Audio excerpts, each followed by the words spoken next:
যদি এই 2.5 মিনিটের জন্য আমাদের অনুরূপ প্রচেষ্টা হয়, তবে আফটার ডেথ, মরণের পরে, লা হাদ্দা আলাইহি ইয়াউমাল কিয়ামা, যে মরণের পরের অফুরন্ত জীবন, যার অন্ত নেই, শেষ নেই, যে ইবতিদা আছে, ইতিহা নেই, সেই জীবনের জন্য কেমন তৈরি হওয়া দরকার।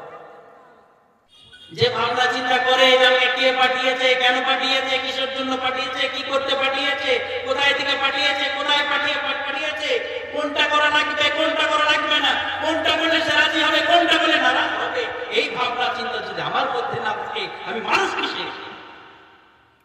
ঠিক না? এই কারণে ভাবনা চিন্তা করা দরকার, ভাবনা চিন্তা করা দরকার।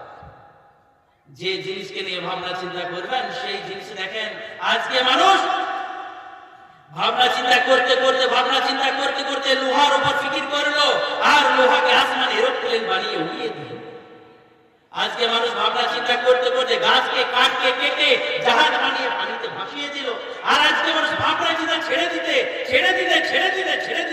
এমনকি আল্লাহর হুকুমকে ছেড়ে দিল, রাসূলের তরিকাকে ছেড়ে দিল। الحمد لله نحمده ونستعينه ونستغفره ونؤمن به ونتوكل عليه ونعوذ بالله من شرور أنفسنا ومن سيئات أعمالنا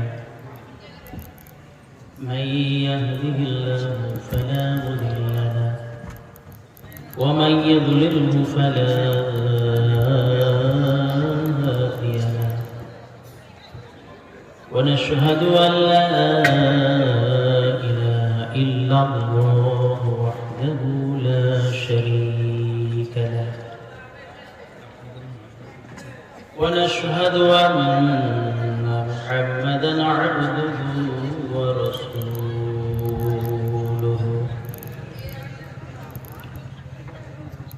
أرسله بالحق بشيرا ونذيرا بين يدي الساعة من يطع الله ورسوله فقد رشد ومن يعصهما فإنه لا يضر إلا نفسه ولا يضر الله شيئا إن الله وملائكته يصلون على النبي يا أيها الذين آمنوا صلوا عليه وسلموا تسليما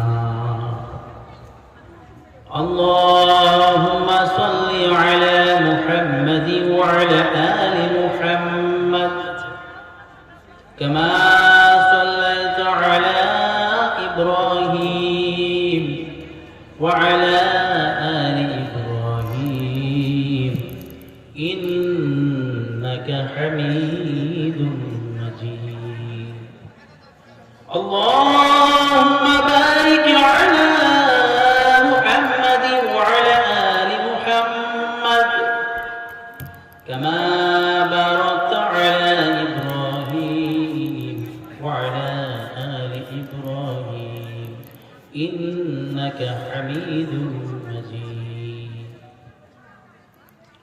قال الله عز وجل في كلامه المجيد وفرقانه الحميد يا أيها الذين آمنوا ادخلوا في السلم كافة ولا تتبعوا خطوات الشيطان إنه لكم عدو مبين قال النبي صلى الله عليه وسلم بلغوا عني ولو آية وحدثوا بني إسرائيل لا حرج عليه ومن كذب علي متعمدا فليتبوأ مقعده من النار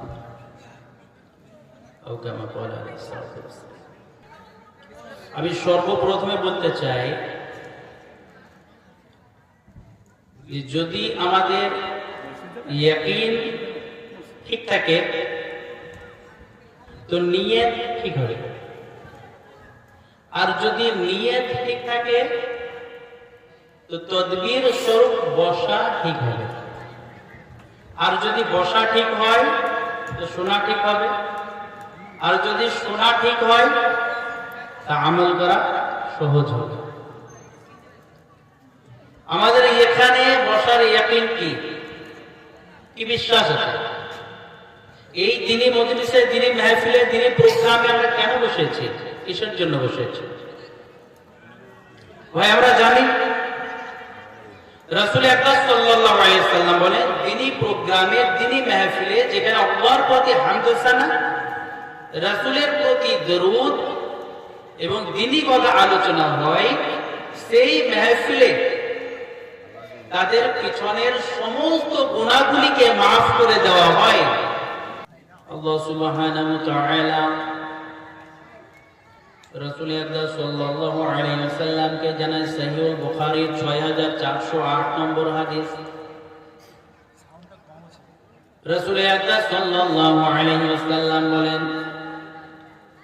রে আমার উম্মতের দল, তোমরা শুনিয়া লও, জানিয়া লও, দুনিয়ার মধ্যে মিডিয়াওয়ালাদের মতো কিছু আমার ফেরেশতা রয়েছে, কিছু আল্লাহ সুবহানাহু ওয়া তাআলার ফেরেশতা রয়েছে। যেমন দুনিয়ায় মিডিয়াওয়ালাদের কাজ হয়, যেখানে কোনো মিলাদ, মাহফিল, জলসা, ওয়াজ হয় সেখানে তারা পৌঁছিয়ে যায়, আর তাদের সেখানে কাজ হয় সেখানের খবরকে চতুর্দিকে ছড়িয়ে দেওয়া, মাশহুর হয়ে যাওয়া। অনুরূপভাবে আল্লাহ সুবহানাহু ওয়া তাআলার কিছু গোলাম স্বরূপ ফেরেশতা গ্রামের গঞ্জের গলিতে গলিতে ঘোরাফেরা করে এবং তারা তালাশ করে কোথাও যেন তিনি মাহফিল লেগেছে কিনা, তিনি কথা হচ্ছে কিনা, আল্লাহ সুবহানাহু ওয়া তাআলার হামদ সানা হচ্ছে কিনা, রাসূলের প্রতি দরুদ হচ্ছে কিনা, তিনি মুযাকারা হচ্ছে কিনা। ফেরেশতাগণ তালাশ করতে করতে যখন সেই মাহফিল মজলিসকে পাইয়া যায়, একে অপরকে দাওয়াত দিতে থাকে, একে অপরকে ডাকিতে থাকে, এসো এসো এসো আমার সঙ্গে সাথীরা, তোমরা চলে এসো। আমরা দুনিয়ার মধ্যে যে জিনিস খুঁজছিলাম, যে জিনিসের তালাশের মধ্যে আমরা ছিলাম, সেই জিনিসকে আমরা পাইয়া গেছি, তোমরা চলে এসো। ফেরেশতাগণ জমতে জমতে সেই মাহফিলকে, দিনী প্রোগ্রামকে, দিনী মজলিসকে ঘিরিয়া ফেলে। ফেরেশতাগণ জমতে জমতে আল্লাহ সুবহানাহু ওয়া তাআলার আরশে আজিম পর্যন্ত পৌঁছিয়া যায়। আল্লাহ সুবহানাহু ওয়া তাআলা আমার ফেরেশতাগণকে জিজ্ঞাসা করেন, আমার ফেরেশতা তোমরা কোথায় থেকে আসিতেছো বলো? ফেরেশতাগণ বলে, আমরা অমুক গ্রামের, অমুক এলাকার, অমুক স্থানের মধ্যে তোমার প্রতি হামদ সানা হচ্ছিল, তোমার রাসূলের প্রতি দরুদ হচ্ছিল, তোমার দ্বীনের কথা আলোচনা হচ্ছিল, আমরা সেখান থেকে আসি। বলে তারা কি আমায় দেখেছে? আল্লাহ সুবহানাহু ওয়া তাআলা জিজ্ঞাসা করেন, তারা কি আমার দেখেছে? ফেরেশতাগণ বলেন, ইয়া রাব্বাল আলামিন, তারা আপনাকে দেখে নাই। বলে তারা কি আমার জান্নাত দেখেছে? বলে না, আপনার জান্নাত দেখে নাই। বলে জান্নাত যদি দেখতো তবে কি হতো? বলে জান্নাত পাওয়ার আশায় দুনিয়াকে ভুলিয়া তোমার দিনের কাজে লাগিয়ে যাইতো। এ আমার ফেরেশতা দল, তারা কোন জিনিস থেকে পানাও চায়? ফেরেশতাগণ বলে, ইয়া রাব্বাল আলামিন, তারা আপনার জাহান্নাম থেকে পানাও চায়। বলে তারা কি জাহান্নাম দেখেছে? বলে না, দেখে না। বলে দেখলে কি হতো? বলে দেখলে জাহান্নামের ভয়ে সমস্ত কিছু দুনিয়াকে ভুলিয়া যাইতো। আল্লাহ সুবহানাহু ওয়া তাআলা বলেন ফেরেশতাগণকে, আমার ফেরেশতার দল, তোমরা এলান করিয়া দাও, ওই মজলিসে যারা বসে আছে তাদের পিছনের সমস্ত গুনাহগুলিকে আমি মাফ করিয়া দিলাম। এটা কার কথা বললাম? আমার কথা? এটা সহিহ বুখারী 6408 নম্বর হাদিস। ফেরেশতাগণ বলে, ইয়া রাব্বাল আলামিন, যারা ওখানে আপনার কথা শুনতে আসে তাদের আপনি তো গুনাহগুলি মাফ করিয়া দিলেন, কিন্তু এমন একজন বান্দা ছিল যে বান্দাই আপনার কথা শুনিতে আসে নাই। সেই মজলিসে কিছু ভাই ছিল, তার সঙ্গে তার দরকার ছিল, দরকারের জন্য আসে, দেখে সে বসে কথা শুনে। বলে এখন সম্ভব হবে না, কিছুক্ষণের জন্য বসে যায়, শেষে কাজটা পূরণ করব। বলে তার কি হবে? আল্লাহ সুবহানাহু ওয়া তাআলা বলেন, আমার দ্বীনি মজলিসে যারা আসে তাহাদিগকে আমার দিনের বরকত থেকে বঞ্চিত করি না, অর্থাৎ তার পিছনের সমস্ত গুনাহগুলিকে আমি মাফ করিয়া দিলাম। শর্ত হইল কি? ইয়াকিন থাকতে হবে। এখন কি থাকতে হবে ভাই? ইয়াকিন। যেই দিনই মজলিসে বসছি, এই দিনই মজলিসে বসলাম মানে আমার পিছনের সমস্ত গুনাহগুলিকে আল্লাহ ক্ষমা করে দিবেন। যদি একজন ব্যক্তি ধান কাটতে গেছে, 100 টাকা 1000 টাকা রোজ ঠিক হয়েছে, এক প্যাচ করে কাটে আর বলে ধান দিবে, টাকা দিবে কিনা জানি না, দিবে কিনা জানি না, দিবে তো দিবে তো দিবে তো, ওই ব্যক্তি ধান কাটতে পারবে? ধান কাটতে পারবে না, ধান কাটা ফেলে দিয়ে চলে যাবে। এগুলো ফিল ইয়াকিন, ইয়াকিন থাকতে হবে আমার মাওলা আমার মাবুদ রাসূলের মাধ্যমে ওয়াদা করেছেন যে দিনই প্রোগ্রামে যারা বসবে তাদের পিছনের সমস্ত গুনাহগুলি ক্ষমা হবে। তো হবে ইনশাআল্লাহ। কি বলেন? ইনশাআল্লাহ হবে না? দ্বিতীয় নম্বরে হলো নিয়ত ঠিক হতে হবে। নিয়ত হইতে হবে এইটাই যে আমার পিছনের গুনাহগুলি মাফ। বিভিন্ন জন বিভিন্ন রকম নিয়তে আসে। আমাদের নিয়ত হবে যেমন গরু, কেউ গরু কিনতে গেছে, কেউ গেছে গোবরের জন্য, কেউ গেছে দুধের জন্য। এখন কেউ যদি গরু গোবরের জন্য কিনতে চায় তো সে দুধ নাও পেতে পারে, তাই না? কারণ দেখা গেল কি এড়ে নিয়ে চলে এসছে। কিন্তু কেউ যদি দুধের জন্য গরু কিনতে যায়, কম্পালসারি 100% ইটস সিওর যে সে গোবর পাবে, তাই না? দুধের জন্য গরু কিনতে গেলে গোবর ফ্রি পাবে না? ফ্রি পাবে।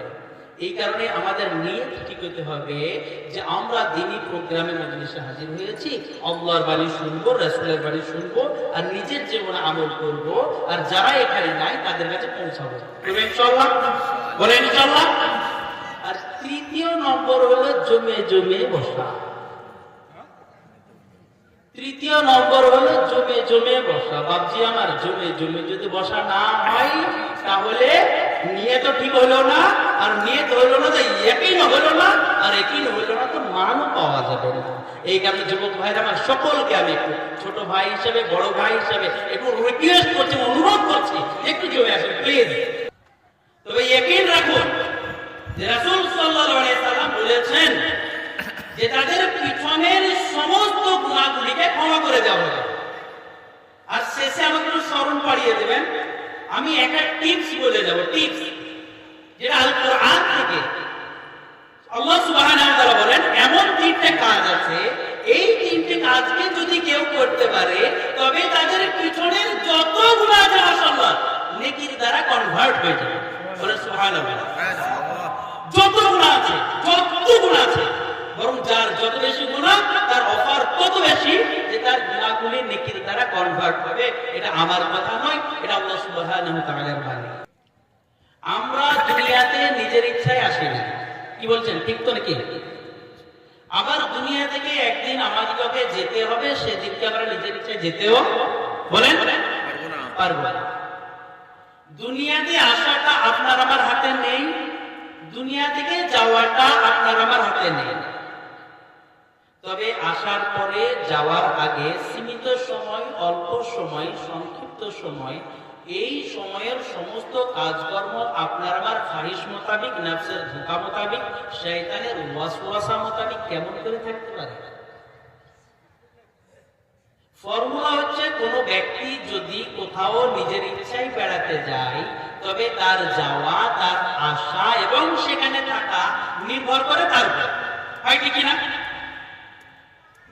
কিন্তু কোন ব্যক্তি নিজের ইচ্ছায় যাচ্ছে না, তাকে পাঠানো হচ্ছে। বলেন কি বললাম? যাচ্ছে না, তাকে পাঠানো হচ্ছে। তবে এই ব্যক্তির যাওয়া, এই ব্যক্তির আসা আর সেখানে থাকা নির্ভর করে যিনি পাঠাচ্ছেন তার উপর।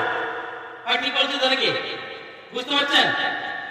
আল্লাহ সুবহানাহু ওয়া তাআলা আল কুরআনুল কারীম এর 70 নম্বর সূরা আল মাআরিজ এর 4 নম্বর আয়াতে বলেন তা'রুজুল মালায়েকা ওয়া রূহু ইলাইহি ফি ইয়াউমিন কানা মিকদারুহু 50000 সানা। আল্লাহ সুবহানাহু ওয়া তাআলা বলেন মরণের পরে একটা দিন, অনলি ফর ওয়ান ডে, একটি দিন হবে এই দুনিয়ার 50,000 বছরের সমান। কি বললেন ভাই? কত নম্বর সূরা বললাম? 70 নম্বর সূরা আল মাআরিজ এর 4 নম্বর আয়াত আল্লাহ তাআলা বলেন, তার সারমর্ম হলো ওখানের একটা দিন এই দুনিয়ার 50,000 বছরের সমান। অর্থাৎ যদি কোনো ব্যক্তি এই দুনিয়াতে ম্যাক্সিমাম 100 বছর বাঁচে, ওখানের একদিনের তুলনায় এখানের 100 বছরের জীবন 2 মিনিট 52 সেকেন্ড। আর যদি কোনো মানুষের এভারেজ এজ 60 ইয়ার 60 বছর ধরা হয়, তবে সেখানের একদিনের তুলনায় এখানে 60 বছরের জীবন 1 মিনিট 43 সেকেন্ড।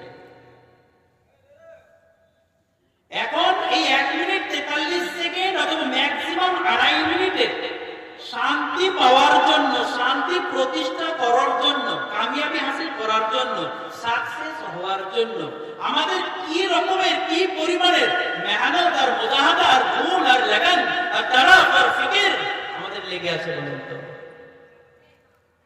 রাতের পর রাত ঘুম নাই, দিনের পর দিন আরাম নাই, ঠিক মতো খাওয়া হয় না, ঠিক মতো লেবাস হয় না, ঠিক মতো কাঁচা খোঁচা হয় না। ভাই ঠিক বলছে না?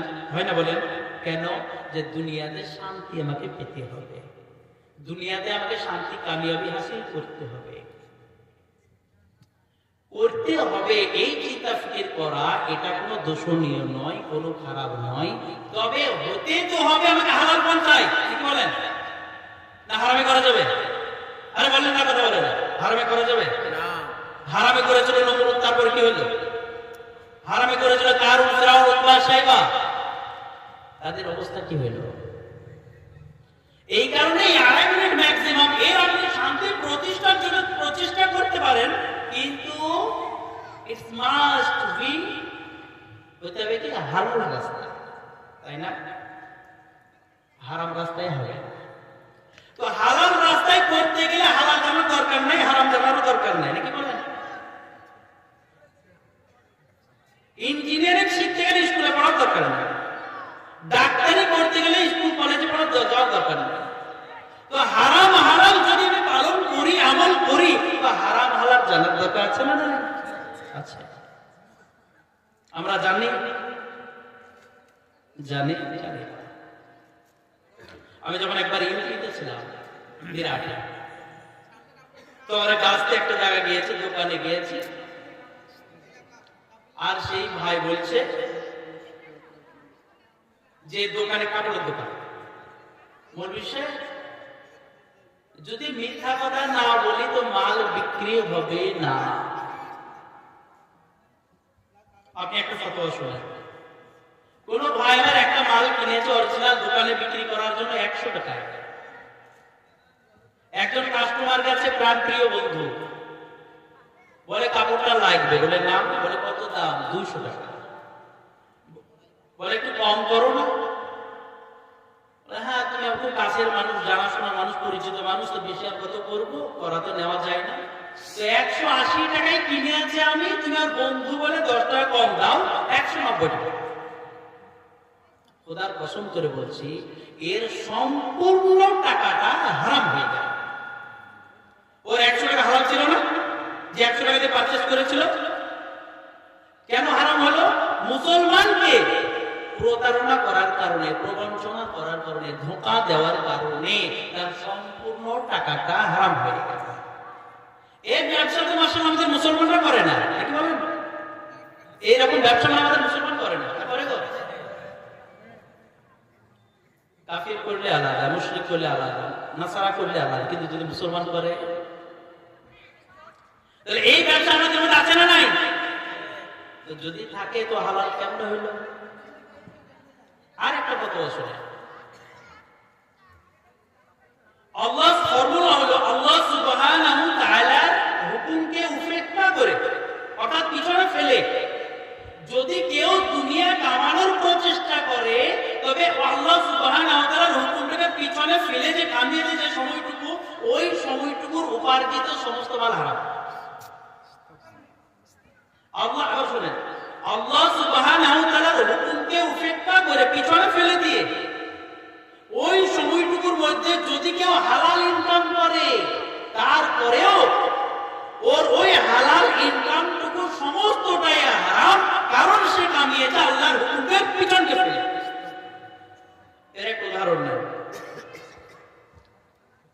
মসজিদের মধ্যে আজান হচ্ছে হাইয়া আলাস সালাহ, হাইয়া আলাল ফালাহ। আজান হয় না ভাই? আজান কে দেয়? মুয়াজ্জিন দেয় না আল্লাহ দেয়? আরে মুয়াজ্জিনের মধ্যে আল্লাহ ডাকে, মুয়াজ্জিন না। যে ডাকে না পাঁচবার, এই ডাকটা আমরা ভাবছি মুয়াজ্জিন ডাকছে। এই ডাকটা নামাজের জন্য ডাকটা, হাইয়া আলাস সালাহ, নামাজের জন্য এসো, হাইয়া আলাল ফালাহ, কামিয়াবি হওয়ার জন্য এসো। এই ডাকটা মুয়াজ্জিন ডাকে না, এই ডাকটা ডাকে কে? আল্লাহ। বুঝলেন না? এই ডাকটা ডাকছে মুয়াজ্জিনের মুখ দিয়ে আল্লাহ ডাকে। এখন আপনি দোকান দিয়ে বসে আছেন, দোকান খুলে আছেন, আপনার আসরের আজান হচ্ছে, আল্লাহ ডাকছেন হাইয়া আলাস সালাহ, এসো নামাজের জন্য, হাইয়া আলাল ফালাহ।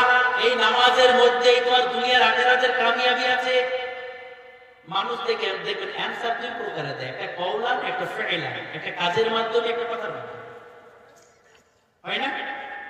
একটা কথার মাধ্যমে আমি বললাম ভাই এক গ্লাস পানি নিয়ে আসেন, বললো পারবো না, একটা জবাব হইলো কথার দ্বারা। বললাম এক গ্লাস পানি নিয়ে আসেন, সে শুনলো কিন্তু উঠলোই না, মানে যে একই জবাব হইলো না, আলাদা হলো। আর একই হলো না ভাই? একই হইলো। যে পানি আনবো না, একজন মুখের দ্বার পরিষ্কার বলে দিল পানি আনবো না, আর একজন শুনে উঠলো না, দুজনের অ্যানসার একই হলো, পানি আনবো না। অনুরূপভাবে আল্লাহ সুবহানাহু ওয়া তাআলা ডাকেন হাইয়া আলাস সালাহ, তোমরা নামাজের জন্য এসো, হাইয়া আলাল ফালাহ, তোমরা কামিয়াবি হাসিল করার জন্য এসো। ওই দোকানে কওলান অর্থাৎ কথার দ্বারা জবাব দেয় না, সে কাজের দ্বারা জবাব দেয়। ইয়া রাব্বাল আলামিন, আপনি তো ডাকেন আমাকে দুনিয়ার আখিরাতের কামিয়াবির জন্য, কিন্তু আমি দোকান খুলে রেখেছি, আমার দোকানে 100 লোকের ভিড়। আপনার কথা শুনে কামিয়াবির তালাশে যদি আমি দোকানকে বন্ধ করে 100 খানা কাস্টমারকে তাড়িয়ে দিয়ে তোমার কাছে যাই কামিয়াবি পেতে, তবে আমি চোখের সামনে দেখছি আমি নাকাম হয়ে যাব, বরবাদ হয়ে যাব, ক্ষতি হয়ে যাবে, ধ্বংস হয়ে যাবে, অর্থাৎ যাব না। আর এই বলেছে ক্যারি অন করলো, কন্টিনিউ করলো, তার দোকানকে চালিয়েই গেল, চালাতে চালাতে মাগরিবের আজান হয়ে গেল। মুফতিয়ান ইকরাম ফতোয়া দেন, ওই সময়ের হালাল ইনকাম করছিল যদিও, তারপর আল্লাহর হুকুমকে পিছনে ফেলে করলো, অতএব ওই সময়ের সমস্ত ইনকামটা তার হারাম হয়ে গেল। এটা মুসলমান করে না? আরে করে না? করে না? মুসলমান। তাহলে আমি বলছিলাম যে ম্যাক্সিমাম 2.5 মিনিটের জন্য কামিয়াবির তালাশ করি, করাটা দোষণীয় নয়, হতে হবে হালাল পন্থায়। কিন্তু আসল কথা আমি বলতে যাচ্ছি, যদি এই 2.5 মিনিটের জন্য আমাদের অনুরূপ প্রচেষ্টা হয়, তবে আফটার ডেথ, মরণের পরে, লা হাজ্জা আলাইহি ইয়াউমাল কিয়ামা, যে মরণের পরের অফুরন্ত জীবন, যার অন্ত নেই, শেষ নেই, যে ইবতিদা আছে, ইতিহা নেই, সেই জীবনের জন্য কেমন তৈরি হওয়া দরকার।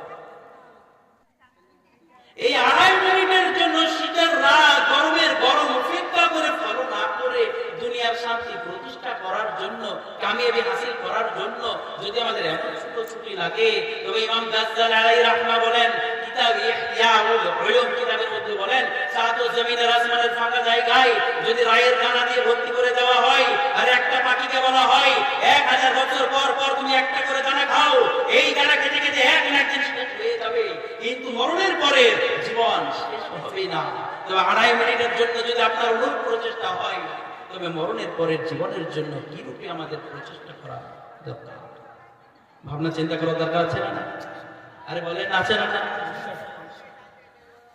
এই কারণে আল্লাহ সুবহানাহু ওয়া তাআলা বলেন, ভাবনা চিন্তা করো। কারণ দেখবেন যে ভাবনা চিন্তা করে সেই আগে বাড়ে। এই কারণে দেখবেন যে ভাবনা চিন্তা করে না, তাকে বলে পাগল, তার কথা ব্রেন শর্ট, মাথা খারাপ, অথবা চতুষ্পদ জন্তু জানোয়ার, তাই না? দেখবেন স্কুলের মধ্যে ছাত্রদের মধ্যে যে ছাত্র তার পাস্ট অর্থাৎ অতীত কালকে স্মরণ রেখে, ফিউচারের অ্যাম্বিশনকে, এমকে, লক্ষ্যকে মনে রেখে, সেই ব্যক্তি তার প্রেজেন্ট অর্থাৎ বর্তমান জামানার চলার পথ ঠিক করতে পারে। আর যে ব্যক্তি তার পাস্ট অতীতকে ভুলে যায়, যে ব্যক্তি তার ফিউচারের অ্যাম্বিশন লক্ষ্যকে ভুলে যায়, ওই ব্যক্তি দেখবেন, ওই ছাত্র দেখবেন তার বর্তমানকালের পড়াশোনা সব হারিয়ে ফেলে, তাই না? একটা ছেলে বিদেশে থাকে, তো সে যদি তার পাস্টকে ভুলে যায়, আহারে আমার আব্বা জমি জায়গা বিক্রি করে আমাকে স্কুলে পড়াচ্ছে, অ্যাম্বিশন ফিউচারে ডাক্তার বানাবো বলে, এখন পাস্ট যদি ভুলে যাই আর অ্যাম্বিশন ডাক্তার বানাবো যদি ভুলে যাই, তো প্রেজেন্টের বর্তমানের তার পড়াশোনা কি ঠিক থাকবে ভাই? কি বলেন, পারবে? পারবে না। এই কারণে আমাদেরকে ভাবনা চিন্তা করতে হবে। ভাবনা চিন্তা যে করে সে মানুষ, ভাবনা চিন্তা যে করে না সে অমানুষ।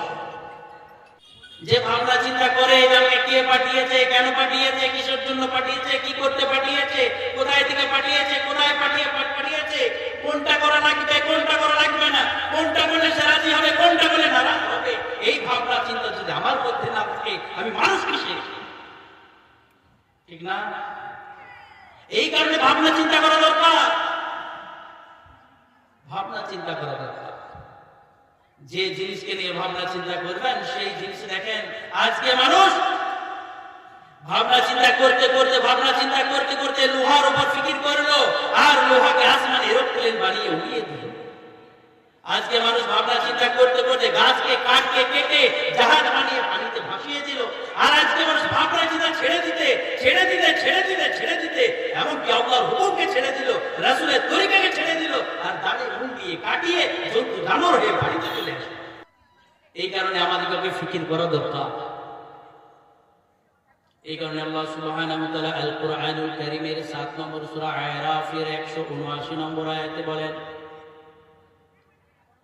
লাহুম কুলুবুন লা ইয়াফকাহুনা বিহা লাহুম আ'য়ুনুন লা ইউবসিরুনা বিহা লাহুম আযানুন লা ইয়াসমাউনা বিহা উলাইকা কাল আনআম বাল হুম আযাল।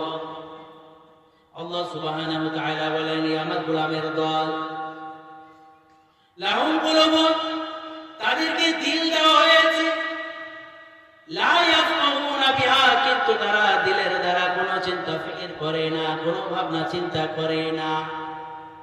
লাহুম আয়ুনুন, তাদের চোখ দেওয়া হয়েছে, লা ইউবসিরুনা বিহা, কিন্তু তারা কোনো কিছু দেখে না। লাহুম আযানুন, তাদের কান দেওয়া হয়েছে, লা ইয়াসমাউনা বিহা, কিন্তু তারা কানের দ্বারা শোনে না। উলাইকা কাল আনআম, এরা হলো চতুষ্পদ জন্তু জানোয়ার। আমরা মনে করবো আল্লাহ যখন চতুষ্পদ জন্তু জানোয়ার বানিয়ে দিলেন, হাই ক্যাটাগরির জানোয়ার আছে গরু ছাগল ভেড়া, লো ক্যাটাগরির জানোয়ার আছে কুকুর শিয়াল শুয়োর।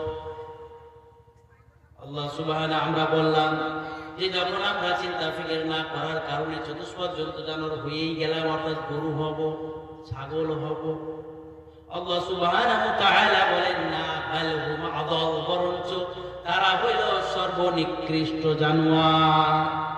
সর্বনিকৃষ্ট জানোয়ার কাকে বলা হয়? কাকে বলি গো?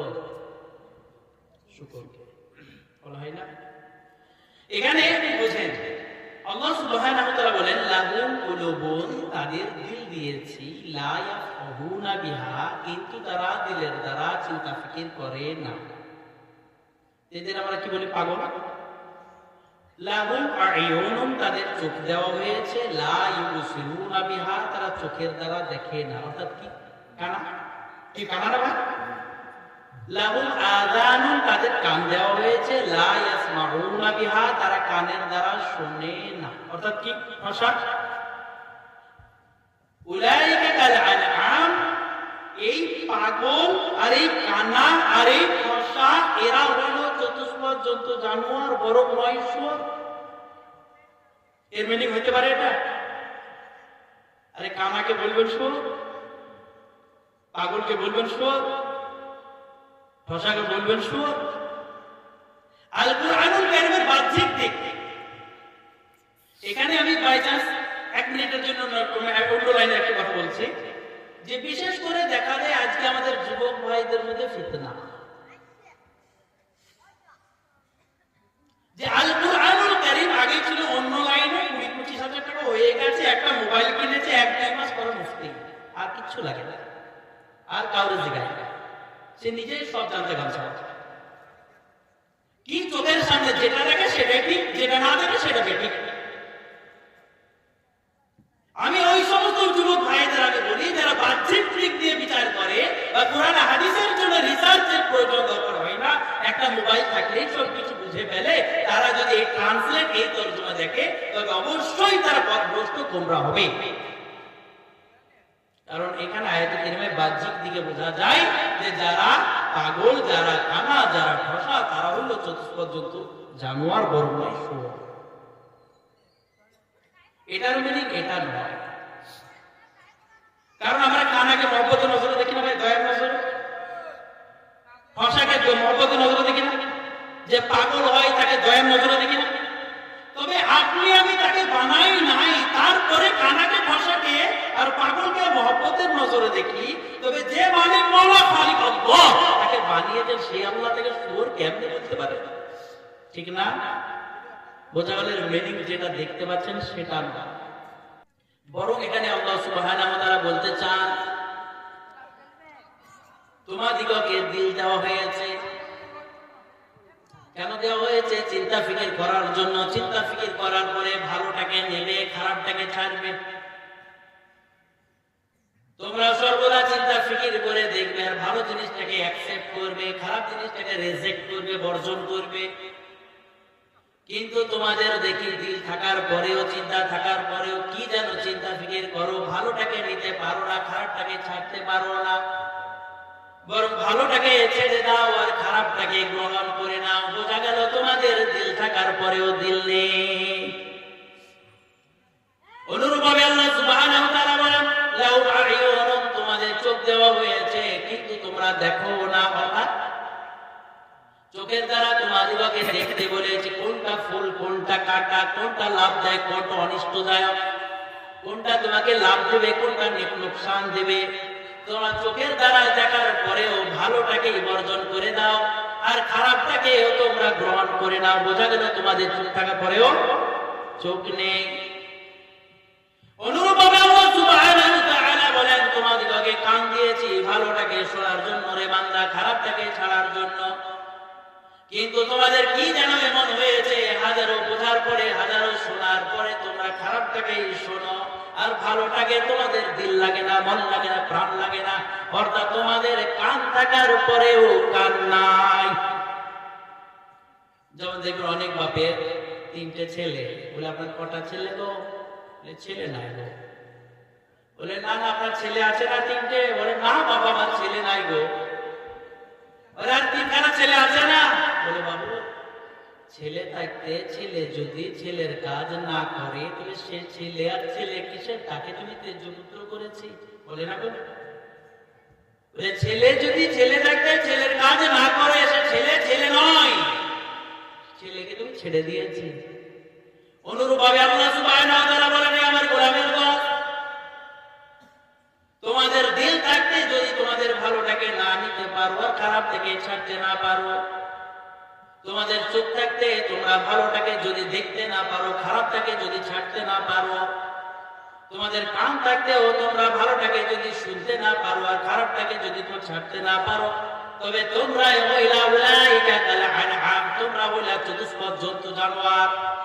আমরা চালাক বললাম যখন জানোয়ার হয়েই গেলাম তখন গরু হব, ছাগল হব, কুকুর শিয়াল হব না। আল্লাহ সুবহানাহু ওয়া তাআলা বলেন না, বরং দেখি বরং নয়, তোমরা সর্বনিকৃষ্ট জানোয়ার। এখন আমাদিগকে ভাবতে হবে যে আমরা সর্বদা দিলে ফিকির, চিন্তা ফিকির করার পরে ভালোটাকে নিতে পারি তো? খারাপটাকে চিন্তা ফিকির করার পরে ছাড়তে পারছি তো? এই ফিকির আমার জন্য করতে হবে, আমাকে আমার নিজের জন্য। আমরা ফতোয়া নিই অপরকে ঘুষ মারার জন্য, আমরা ফতোয়া নিই অপরকে ঢিল মারার জন্য, ইটপাটকেল মারার জন্য। এই ফতোয়া অপরের জন্য নয়, ফতোয়া নিজের জন্য নেই। যে আমাকে আল্লাহ চোখ দিয়েছে, সর্বদা চোখে দেখলাম আর ভালো জিনিস যেটাকে কোরআন হাদিস নিতে পারলাম তো? খারাপটাকে দেখলাম, খারাপটাকে ছাড়তে পারলাম মাধ্যমে দেখার পরে আমি ভালোটাকে নিতে পারলাম তো, শুনতে পারলাম তো, খারাপটাকে ছাড়তে পারলাম তো। এমন তো নয় যে আমি চতুষ্পদ জন্তু জানোয়ার বরং শুয়োরের ক্যাটাগরি গ্রুপের মধ্যে আমি পড়ে আছি। এটা ভাবতে হবে না, হবে না? আরে বলেন না, ভাবতে হবে না, হবে না? ভাবতে হবে। এটা আমাকে ভাবা লাগবে। আপনার জন্য, আমার জন্য ভাবার জন্য কোনো নবী, কোনো ফেরেশতা আসবে না। বরং আপনি আমি যেমন নিজের দুনিয়ার চিন্তা ফিকির নিজেই করছি আর দুনিয়াতে ডেভেলপ করছি, আখিরাতের জন্য আমাদেরকেই ভাবতে হবে। আপনার আমার জন্য কেউ থাকবে না। ভাববো ইনশাআল্লাহ। আরে ভাববো ইনশাআল্লাহ। আরে বলে না হাত দিকে ভাববো ইনশাআল্লাহ। হ্যাঁ বলে মৌলভী সাহেব ইনশাআল্লাহ বলে হাত দেখাবো যদি কবুল হয়ে যায়। কি গো ভাই বলে হাত দেখাবো মৌলভী সাহেব, আপনি খুব চালা, হাত দেখে ইনশাআল্লাহ কিরি কাটাইছেন, যদি হাত থেকে কবুল হয়ে যায় তাহলে তো মুশকিল। আরে ভাববো ইনশাআল্লাহ। আরে হাত যারা তুলেছিল বলবেন ইনশাআল্লাহ। হ্যাঁ ভাবতে হবে, কারণ আপনার আমার জন্য কেউ ভাববে না, আপনাকে মাঝে ভাবতে হবে। এখন দুনিয়ার মধ্যে দেখবেন যার কাজ আছে তার দাম আছে, যার কাজ নেই তার দাম নেই। যার কাজ যত উন্নত মানের তার দাম তত উন্নত মানের, যার কাজ যত নিম্ন মানের তার দাম তত নিম্ন মানের, যার কাজ মোটেই নেই তার দাম মোটেই নেই। ঠিক না? 30 বছরের যুবক, 70,000 টাকা তার ইনকাম পার মান্থ। বিবি বলে আমার জানের জান, ছেলেমেয়েরা বলে আব্বা তুমি আমাদের চোখের মনি, মা বাপ বলে কলিজার টুকরা, বাপ বলে তুমি আমার সম্বল। এই ছেলেটার বয়স যখন হয়ে যায় 70 বছর, এই ছেলেটার বয়স যখন হয়ে যায় 70 বছর, এই ছেলেটার যে একটা কাজ ছিল 70,000 ইনকাম করা পার মান্থ, এই ছেলের কাজ এখন আর নেই। এই ছেলে তো সেই ব্যক্তি, তার সেম হাত, সেম পা, সেম চোখ, সেম নাক, কিন্তু মহব্বত গেল কোথায়? ওই ব্যক্তি যখন 70 বছর হয়ে যায় তখন আর বিবি আর সে কথা বলে না, মা আর বলে না, বাপ আর বলে না, ছেলে মেয়ে আর বলে না, বরং যার কাছেই যায় সে পরামর্শ দিতে সে থেকে দূর দূর বলে দাঁড়িয়ে দেয়। হয় না কেমন? হয় না?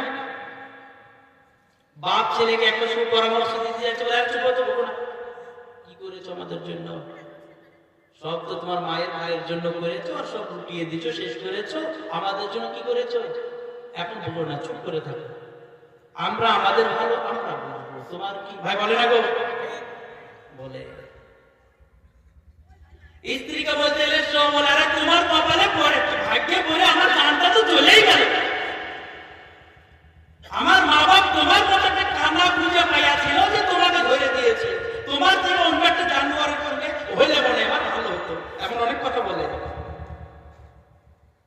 মেয়েকে বলতে গেলে মেয়ে বলে বাপ বড় নাফরমান, বলে না বাপ। আর 70 বছরের জন 30 বছর ছিল তখন কি বলে যাবে তোরা, 70 বছর হয়ে গেল বলে বাপ বড় নাফরমান, আমার অন্যান্য ভাইদের অন্যান্য বোনদের দিয়েছে আর আমাকে দিয়েছে 50 টাকা। তো তাহলে 30 বছরে যখন ওই ব্যক্তির কাজ ছিল 70,000 টাকা ইনকাম করা, তখন সকলের প্রিয় পাত্র ছিল। এখন ব্যক্তির বয়স 70 বছর, এখন ব্যক্তির কোনো কাজ নেই, কোনো জিম্মেদারি নেই, তো ব্যক্তির হয়ে গেছে কি বেদানি। বরং টাইলস লাগিয়েছে, মার্বেল লাগিয়েছে, বাড়ির নতুন বউ নতুন পোতাপুতি দেখে যে বুড়ো যায় কোথায়, কাশে কোথায়, মাল ফেলে কোথায়, দেখে না গো? কাশবে আর কফ ফেলবে আর পরিষ্কার করতে গিয়ে বউ মারা যাবে, কেমন বলে কি জামাত রাখিয়ে দেবো, ঘুরে আসবে মসজিদে, এতে কাবে না এতে কাপ বলে না গো? তো তাহলে আমি বলতে চাচ্ছি যার কাজ আছে তার। এখন ধরেন ওই 70 বছরের বাবাজি হঠাৎ বাড়ির মধ্যে এলান করলো, মাশাআল্লাহ আলহামদুলিল্লাহ বিরাট বড় একটা অফার পেয়ে গেছি। বলে কি গো? বলে 50,000 টাকা বেতনের আবার একটা কাজ পেয়ে গেছে। তো দেখবেন যখন বলবে 50,000 টাকা বেতনের কাজ পেয়েছি, ওই স্ত্রী আবার সেই মহব্বত, ওই মেয়ে আবার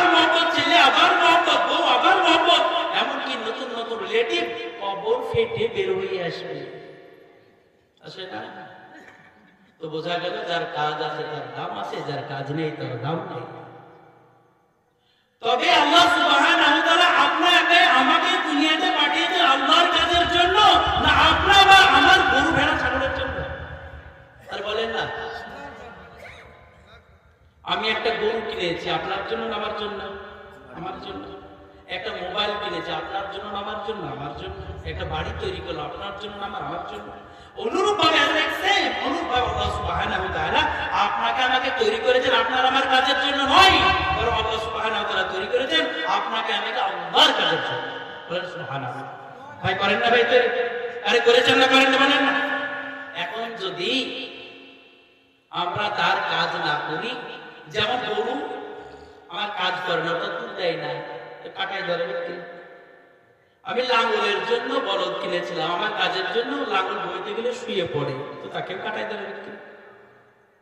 আমি একটা ভালো একটা গাড়ি কিনেছিলাম, গাড়ি চাপলে স্টার্ট দিলে স্টার্ট অফ হয়ে যায়, তো তাকেও বিক্রি ভাঙার দরকার।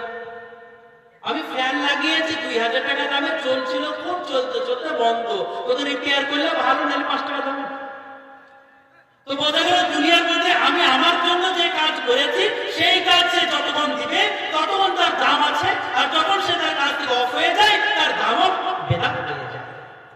অনুরূপভাবে আল্লাহ সুবহানাহু ওয়া তাআলা আপনাকে আমাকে তৈরি করেছেন তার কাজের জন্য। আমরা যদি তার কাজ করি তো সব থেকে সর্বশ্রেষ্ঠ দাম মাকাম হয়ে যাবে, আর আমরা যদি তার কাজ না করি তো আমরা বেদাম হয়ে যাব। এর প্রমাণ আছে রাসূল আকরাম সাল্লাল্লাহু আলাইহি সাল্লাম বলেন যে আল্লাহ সুবহানাহু ওয়া তাআলা তার প্রতিটি বান্দাকে 70টি মায়ের থেকেও বেশি মুহাব্বত করেন। আরে সুবহানাল্লাহ বলেন না, আরে জোরে বলে, ঘুমটা পালিয়ে যায়। রাসূল আকরাম সাল্লাল্লাহু আলাইহি সাল্লাম বলেন, সাহাবায়ে কেরামকে বলেন, রে আমার সাহাবারদার বলো, একটা মা তার সন্তানকে হারিয়েছে, সকালে সারাদিন খোঁজাখুঁজির পরে তার সন্তানকে পাই না। মা কত ব্যতিব্যস্ত, কত পরেশান হয়ে তার সন্তান সন্তান করে কান্না করে। সন্ধ্যার সময় রাত্রি যখন ঘনিয়ে আসে, সন্তান যখন বাড়ি আসে, সন্তানকে মা দূর থেকে দেখতে পায়, আর সন্তান মা মা মা মা বলে কান্না করে, মাও কান্না করে, সন্তান ছেলে ছেলে বলে। এমত অবস্থায় মা যখন তার সন্তানকে বুকে জড়িয়ে নেয়, ভাই এদিকে প্লিজ, এদিকে তাকান, মা যখন তার সন্তানকে গলায় জড়িয়ে নেয়, ধরে নেয়, রাসূল সাল্লাল্লাহু আলাইহি সাল্লাম বলেন, হে আমার সাহাবার দলরা বলো, এই অবস্থায় তার মা তার সন্তানকে আগুনের মধ্যে ফেলতে পারবে কি? পারবে? পারবে। রাসূলুল্লাহ বলেন, এই মায়ের থেকে 70,000 70 কোটি কোটি কোটি মায়ের থেকে বেশি আল্লাহ তার বান্দাকে ভালোবাসে। আর বলেন আলহামদুলিল্লাহ। কি গো আপনাদের আওয়াজ নাই? আওয়াজ নাই কেন? হ্যাঁ ঠান্ডা পালাবে, বলে আলহামদুলিল্লাহ। এখন বলেন যে আল্লাহ আমাকে এত মহব্বত দিয়ে তৈরি করেছে, তো নমরুদকে কোন আল্লাহ তৈরি করেছে? ওই আল্লাহ তো নাকি? ফিরাউনকে? আমি কিন্তু বোঝার কথা বলছি, বুঝতে হবে কিন্তু। ফিরাউনকে, উতবাকে, সাইবাকে, কারুনকে ওই একই আল্লাহ করেছেন না ভাই? যে আল্লাহ আপনাকে আমাকে তৈরি করেছে মহব্বত দিয়ে, সেই আল্লাহ তো নমরুদ, ফিরাউন, উতবা, সাইবা, কারুনকে করেছে, ঠিক না? তবে যদি তাদের এত মহব্বত দিয়ে ভালোবেসে তৈরি করলো, তবে তাদের ধ্বংস করলো কেন? এটা ভাবেন না? তাই না? আমরা তো মনে করি যে আল্লাহ আমাদের বড় মহব্বত করে, বড় ভালোবাসে, বড় ভালোবাসে, বড় ভালোবাসে, তাই ধ্বংস করে না। আল্লাহ তাআলা তাদেরও তো তৈরি করেছিলেন, ধ্বংস করলেন কেন?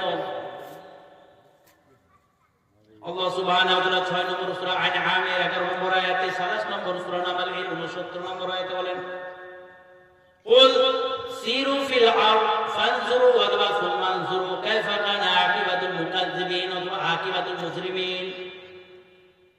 আল্লাহ সুবহানাহু ওয়া তাআলা তার রাসূলকে বলেন, হে রাসূল, আপনি বলিয়া দিন আপনার উম্মতকে, সারা দুনিয়ার মধ্যে ঘোরো, সারা দুনিয়ার মধ্যে ফিরো, সারা দুনিয়ার মধ্যে চলো, আর সারা দুনিয়ার মধ্যে বিচরণ করো, বিচরণ করিয়া দেখো যে তোমার মালিক, তোমার মাওলা, তোমার খালিক, তোমার আল্লাহ নমরুদকে তৈরি করেছিল, ফিরআউনকে তৈরি করেছিল, উতবাকে তৈরি করেছিল, শাইবাকে তৈরি করেছিল তার কাজের জন্য।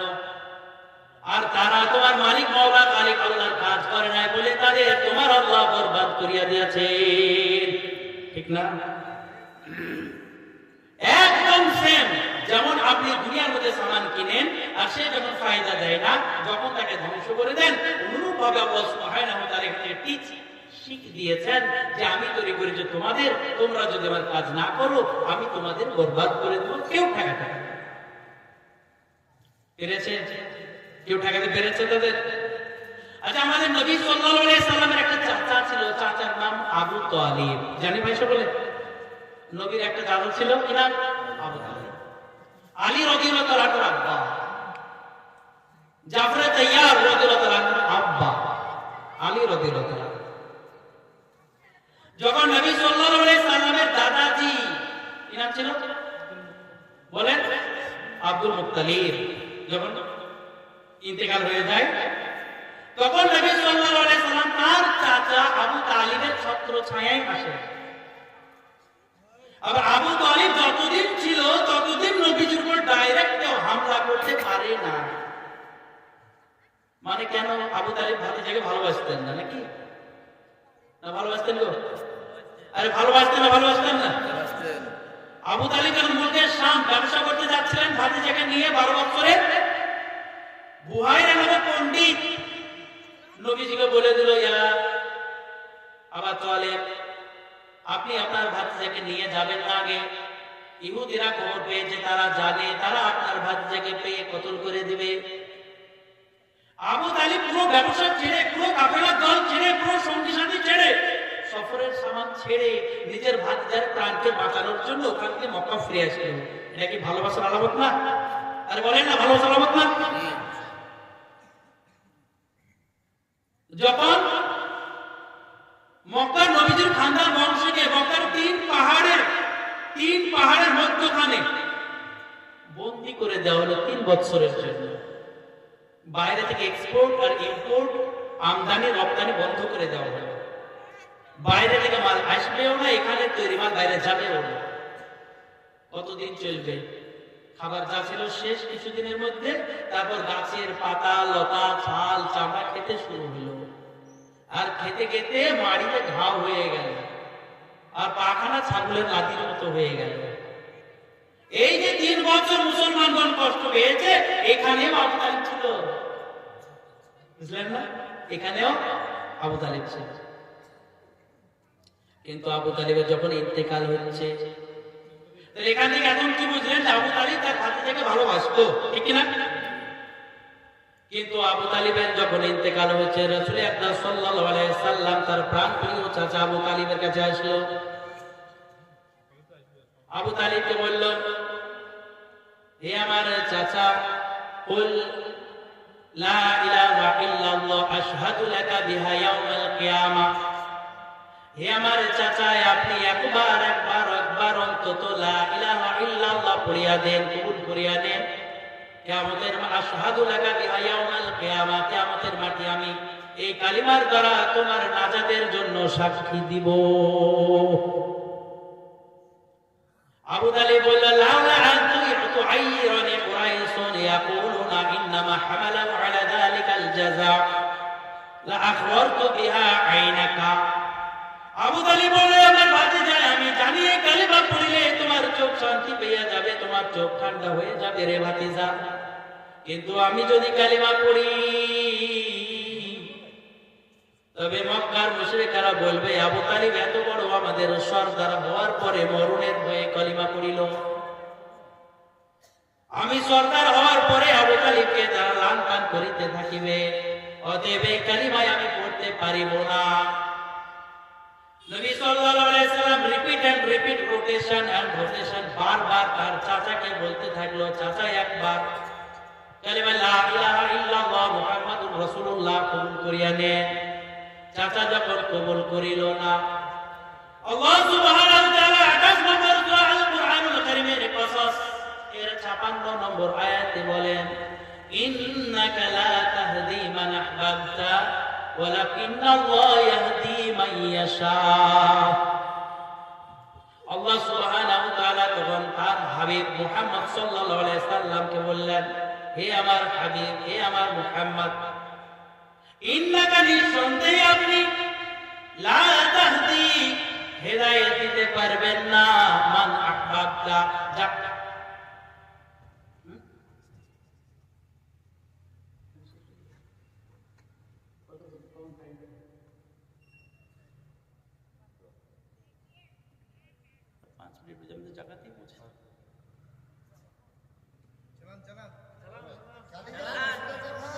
মানে আমি এখন আমার মনসিলে পৌঁছাইতে পারি না।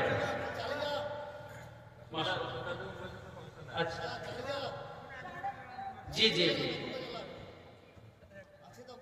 তখন আল্লাহ সুবহানাহু ওয়া তাআলা বললেন, ইন্নাকা, হে আমার হাবিব, ইন্নাকা নিঃসন্দেহে আপনি, আপনি বললেই পারতেন, কিন্তু আল্লাহ বলেন ইন্নাকা নিঃসন্দেহে আপনি লা তাহদি, হেদায়েত দিতে পারবেন না, মান আহবাবতা, যাদের আপনি মহব্বত করেন, ভালোবাসেন, ওয়ালাকিন্নাল্লাহ, কিন্তু আপনার মালিক মওলা খালিক আল্লাহ, ইয়াহদি মান ইয়াশা, যাকে চাইবেন, যখন চাইবেন, যেমনে চাইবেন হেদায়েত দিয়ে দিবেন, কেউ ঠেকাতে পারিবে না।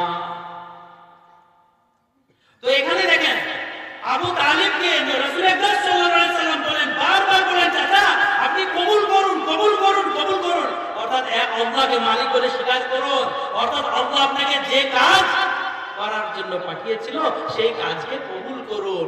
আবু তালিব বলে, পারবো না। আল্লাহ বলে, তুমি যখন পারবা না, আমি তোমাকে হেদায়েত দেব না, কেউ ঠেকাতে পারবে না।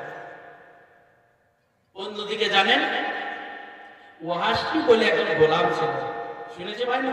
ওয়াহাশী ইবনে হারব, হারবের সন্তান ওয়াহাশী গোলাম ছিল। এই ওয়াহাশী পরে ইসলাম গ্রহণ করেছিলেন। এই ওয়াহাশী রাদিয়াল্লাহু তাআলা আনহু নবীজির চাচা আমির হামজা রাদিয়াল্লাহু তাআলা আনহুকে উহুদের যুদ্ধে শহীদ করে দিয়েছে, বলল বেটা। তো নবী সাল্লাল্লাহু আলাইহি ওয়াসাল্লাম এত আহত হয়েছিলেন, দুঃখিত হয়েছিলেন যে বিদায় হজের সময়, হযরত সাদা মাক্কার সময় যখন মক্কায় আসলেন সাহাবায়ে কেরামকে নিয়ে, তখন রাসূল খোদা সাল্লাল্লাহু আলাইহি ওয়াসাল্লাম বললেন যে তোমরা 17 জনকে, 13 জন পুরুষ আর 4 জন মহিলা, এই 17 জনকে যেখানে পাবে, যখন পাবে, যে অবস্থায় পাবে, সেই অবস্থায় কলম করে দাও। এমনকি 17 জন যদি মক্কার হারাম শরীফের কালো গিলাফ ধরে কান্না করে আর টেনে ধরে থাকে আর বলে ক্ষমা চাও, তারপরেও তাদের ক্ষমা হবে না, তাদেরকে কতল করে দেওয়া। বুঝতে পারছেন? তাদের মধ্যে ছিল একজন ওয়াহাশী, এদের মধ্যে ছিল একজন ওয়াহাশী। এই ওয়াহাশী রাদিয়াল্লাহু তাআলা আনহু একদিন দিলের মধ্যে ব্যথা হলো যে হায় রে, কত গুনাহ করেছি, মরতে তো একদিন হবে, যেতে তো একদিন হবে, জাহান্নামেই যাব। তা আমাকে যদি আবার মুহাম্মদ সাল্লাল্লাহু আলাইহি ওয়াসাল্লাম ক্ষমা করে দিতেন, আল্লাহ ক্ষমা করে দিতেন, তাহলে তো কলমাটা পড়ে ইসলাম টেনে জান্নাতে যেতে পারতাম। এই দিলের মধ্যে ব্যথা, এই ব্যথা নিয়ে একদিন রাতের অন্ধকারে রাসূলের সামনে চাদর মুড়ি দিয়ে এসে রাসূলকে দেখলেন বসে আছে, সাহাবাদের নিয়ে চাদর খুলে ফেলে দিলেন আর বললেন, আশহাদু আল্লা ইলাহা ইল্লাল্লাহ ওয়া আশহাদু আন্না মুহাম্মাদান আবদুহু ওয়া রাসূলুহু। ওমর রাদিয়াল্লাহু আনহু তলোয়ার নিয়ে গলায়, নবীজি বলেন, আর হবে না। তাহলে ওখানে অন্যদিকে আবু তালিব রাসূলকে এত মহব্বত করেছেন, ভালোবেসেছেন, তারপরেও আল্লাহর কাজ করতে অস্বীকার করেছেন, আল্লাহ হেদায়েত দেন নাই, কেউ ফেরাতে পারে নাই। এদিকে ওয়াহাশীকে রাসূল বললেন কতল করে দাও, ওয়াহাশী আল্লাহর গোলামি করতে ইকরার করলো, আল্লাহর কাজ করতে স্বীকার করলো, আল্লাহ তাআলা হেদায়েত দিলেন, কেউ ঠেকাতে পারে না। এই কারণে বলতে যাচ্ছি, আপনি আমি অনুরূপ ভাবে যদি আমরা মালিক মাওলা খালিকের কাজ করি, তো আল্লাহ তাআলা আমাদের অনুরূপ ভাবে সেফটি দিবেন। আর যদি আমরা তার কাজ না করি, তা আমাদের বরবাদ করে দিবেন, কেউ ঠেকাতে পারবে না। এই কারণে আমরা আল্লাহ সুবহানাহু ওয়া তাআলার কাজ করব ইনশাআল্লাহ। আরে বলেন ইনশাআল্লাহ করব। কাজটা কি? এখন আমাদেরকে জানতে হবে আল্লাহ সুবহানাহু ওয়া তাআলার কাজ কি। আমার মায়ের, আমার বোনের, আমি সকলকে বলছি এই কথা, কোরআন হাদিস সকলের জন্য, তাই না ভাই? কোরআন হাদিস সকলের জন্য না, পুরুষের জন্য, মহিলার জন্য। আল্লাহ পুরুষের জন্য, মহিলার জন্য, রাসূল পুরুষের জন্য, মহিলার জন্য, জান্নাত পুরুষের জন্য, মহিলার জাহান্নাম পুরুষের জন্য, মহিলার জন্য। অর্থাৎ কোরআন হাদিসের সমস্ত কথা পুরুষ মহিলা উভয়ের জন্য। এখন বলছি আমাদের কাজ হলো দুটো। একটা হলো আল্লাহ বলা বান্দাকে আল্লাহর দিকে ডাকা, আর একটা হলো নিজে আল্লাহ সুবহানাহু ওয়া তাআলার সঙ্গে জোড়া। একটা হলো আল্লাহ বলা বান্দাকে আল্লাহর গোলামি করার জন্য ডাকা, আর একটা হলো নিজে আল্লাহ সুবহানাহু ওয়া তাআলার গোলামি করা। একটাকে বলা হয় দাওয়াত, আর একটাকে বলা হয় ইবাদত। দাওয়াত অর্থাৎ ডাকা, ইবাদত অর্থাৎ গোলামি করা। দাওয়াত এই কারণে বলা হয় আল্লাহ সুবহানাহু ওয়া তাআলা যে তরিকা বা পন্থা পদ্ধতির মাধ্যমে আল্লাহ সুবহানাহু ওয়া তাআলার মর্জিকে, মনসাকে, ইচ্ছাকে তার গোলামের সামনে ইজহার করা হয়, এই তরিকাকে বলা হয় দাওয়াত। আর যে তরিকা পন্থা পদ্ধতির মাধ্যমে গোলাম তার চাহিদা টাকাটা প্রয়োজনকে মাবুদের সামনে পেশ করে, এই তরিকাকে বলা হয় ইবাদত। অর্থাৎ আল্লাহ ভোলা বান্দাকে আল্লাহর দিকে ডাকাকে বলে দাওয়াত, আর নিজে আল্লাহ সুবহানাহু ওয়া তাআলার সঙ্গে জোড়াকে বলা হয় ইবাদত। এই দাওয়াত আর ইবাদত দুটি আমাদের কাজ, কম্পালসারি কাজ। এই দুটি অপশনাল নয়, এই দুটি অ্যাডিশনাল নয়। একটা হলো দাওয়াত আর একটা হলো ইবাদত। ইবাদত অর্থাৎ নামাজ, রোজা, হজ, যাকাত। এর জন্য কে দ্বিমত পোষণ করে যেটা আমাদের কাজ নয়? আর বলেন না, কোন দলিল দরকার আছে এটার মধ্যে?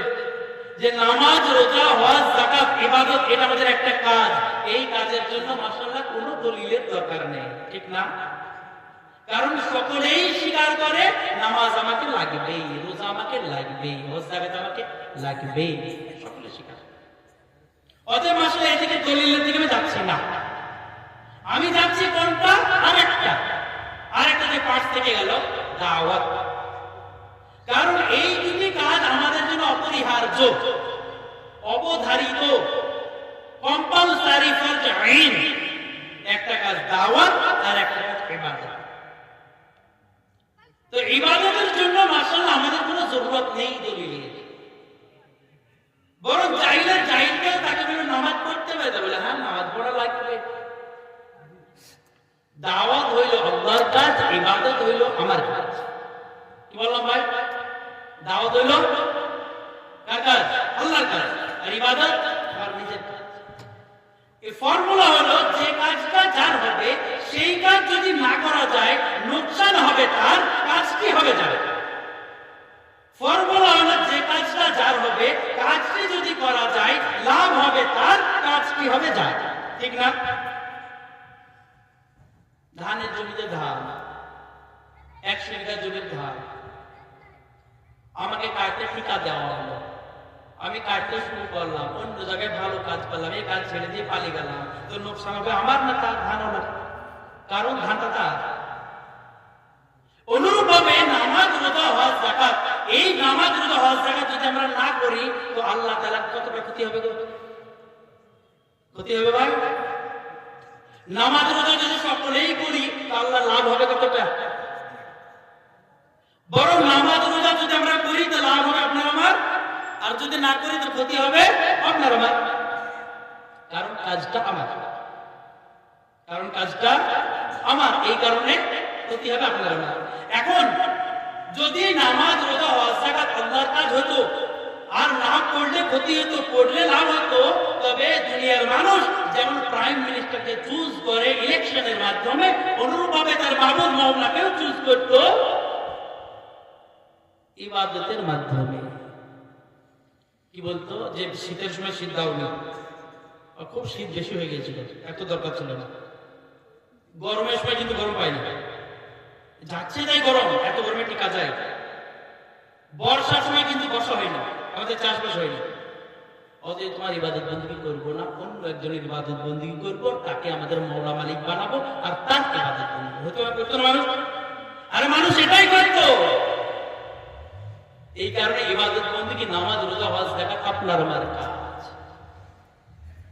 কিন্তু আল্লাহ বলা বান্দাকে আল্লাহর দিকে ডাকা, এটা আপনার আমার নয়, এটা আল্লাহর কাজ। কার কাজ? আরে বলেন না, কার কাজ? আল্লাহর কাজ। আল্লাহ সুবহানাহু ওয়া তাআলা 9 নম্বর সূরা তাওবা এর 38 নম্বর আয়াতে বলেন, ইল্লা তানফিরু, যদি তোমরা না বের হও, যদি তোমরা নফর না করো, যদি তোমরা ঘর থেকে না বের হও, বের হও ঘর থেকে।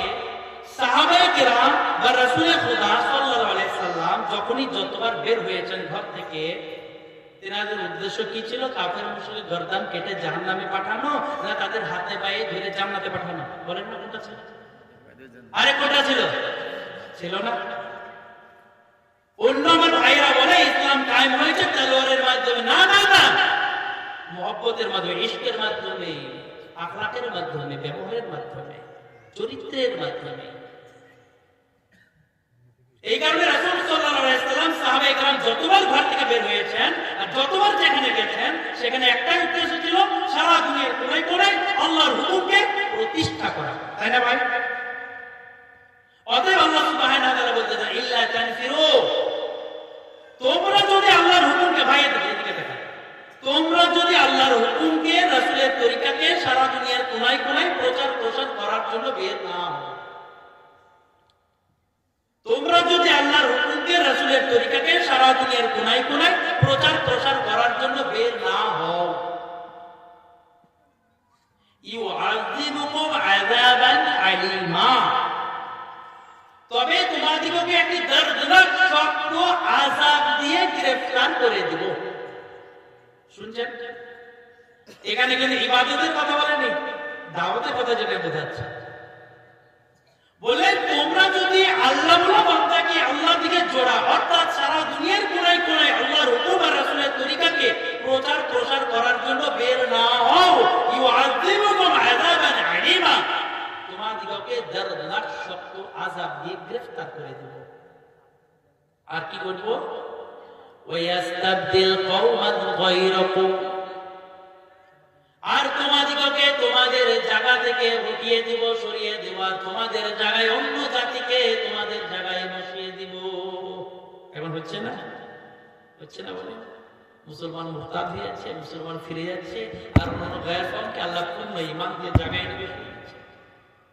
যেমন জমিনের মধ্যে দেখবেন চাষি চাষের জমি দেখতে গেছে, দেখছে আগ আছে ভরপুর জায়গায় জায়গায়, তো আগাছাগুলো তুলে দিবে, ওদেরকে একটু বেশি জোর জোড়া দেবে নাকি, বলুন যে তোমরা আরো বড় হও, মজবুত হও, না, বরং আগাছাগুলিকে তুলে ফেলে দিবে, আর জায়গাটা একটু বেশি গ্যাপ হয়ে গেলে অন্য ঘন জায়গা থেকে বীজ এনে ওই ফাঁকা জায়গায় বসিয়ে দেয়। তাই না? এখন আগাছা যদি বলে, আরে জায়গাটা ছিল আমার, তুমি আমার জায়গাটা দখল করে নিলা, দাঁড়াও তোমাকে দেখছি, পারবে? কিছু ক্ষতি করতে পারবে? অনুরূপ আল্লাহ সুবহানাহু ওয়া তাআলা বলেন, ওয়ায়াস্তাবদিল কওমান গায়রাকুম, তোমরা যদি আমার হুকুমকে, আমার রাসূলের তরিকাকে সারা দুনিয়াতে প্রচার প্রসারের জন্য বের না হও, তবে তোমাদেরকে শক্ত দর্দনাক আযাব দিয়ে আমি গ্রেফতার করে দেব, আর তোমাদেরকে তোমাদের জায়গা থেকে তুলে ফেলে দেব, আর তোমাদের জায়গায় অন্য জাতিকে এনে বসিয়ে দেব। তখন তোমরা বলবা, আরে এটা আমার জায়গা ছিল, তুমি অন্য ধর্মের মানুষ এখানে এসে বসে আমার জায়গা নিয়েছো, দাঁড়াও তোমাকে দেখছি। কারণ আল্লাহ খেতে পারবে না, তো দাঁড়াও তোমাকে দেখছি। আল্লাহ সুবহানাহু ওয়া তাআলা বলেন, ওয়ালা তাদুররুহু শাইআ, জেনে রাখো যাদেরকে তোমাকে তুলেছিও আমি আর তাদেরকে বসিয়েছিও আমি, ওদের তোমরা চাইলে ওদের কোনো ক্ষতি করতে পারবা না। বুঝলেন না ভাই? এই কারণে আল্লাহ বান্দাকে আল্লাহর দিকে ডাকা, এটা আমাদের একটা কাজ। যেমন একটা কাজ নামাজ, রোজা, হজ, যাকাত, ইবাদত, বন্দেগী। ইবাদত, বন্দেগী, নামাজ, রোজা আমার কাজ, আল্লাহ বান্দাকে আল্লাহর দিকে ডাকা আল্লাহর কাজ। আমি ছোট্ট শেষের দিকে, শর্টের দিকে যাচ্ছি, কারণ বেশি সময় আসতে তো অনেক হয়ে যাচ্ছে। আপনারা মাশাআল্লাহ, তুমি কয়েকটি দলিলের সঙ্গে কথা বলবো। তাহলে এখান থেকে বোঝা গেল যে আল্লাহ বান্দাকে আল্লাহর দিকে ডাকা জরুরি।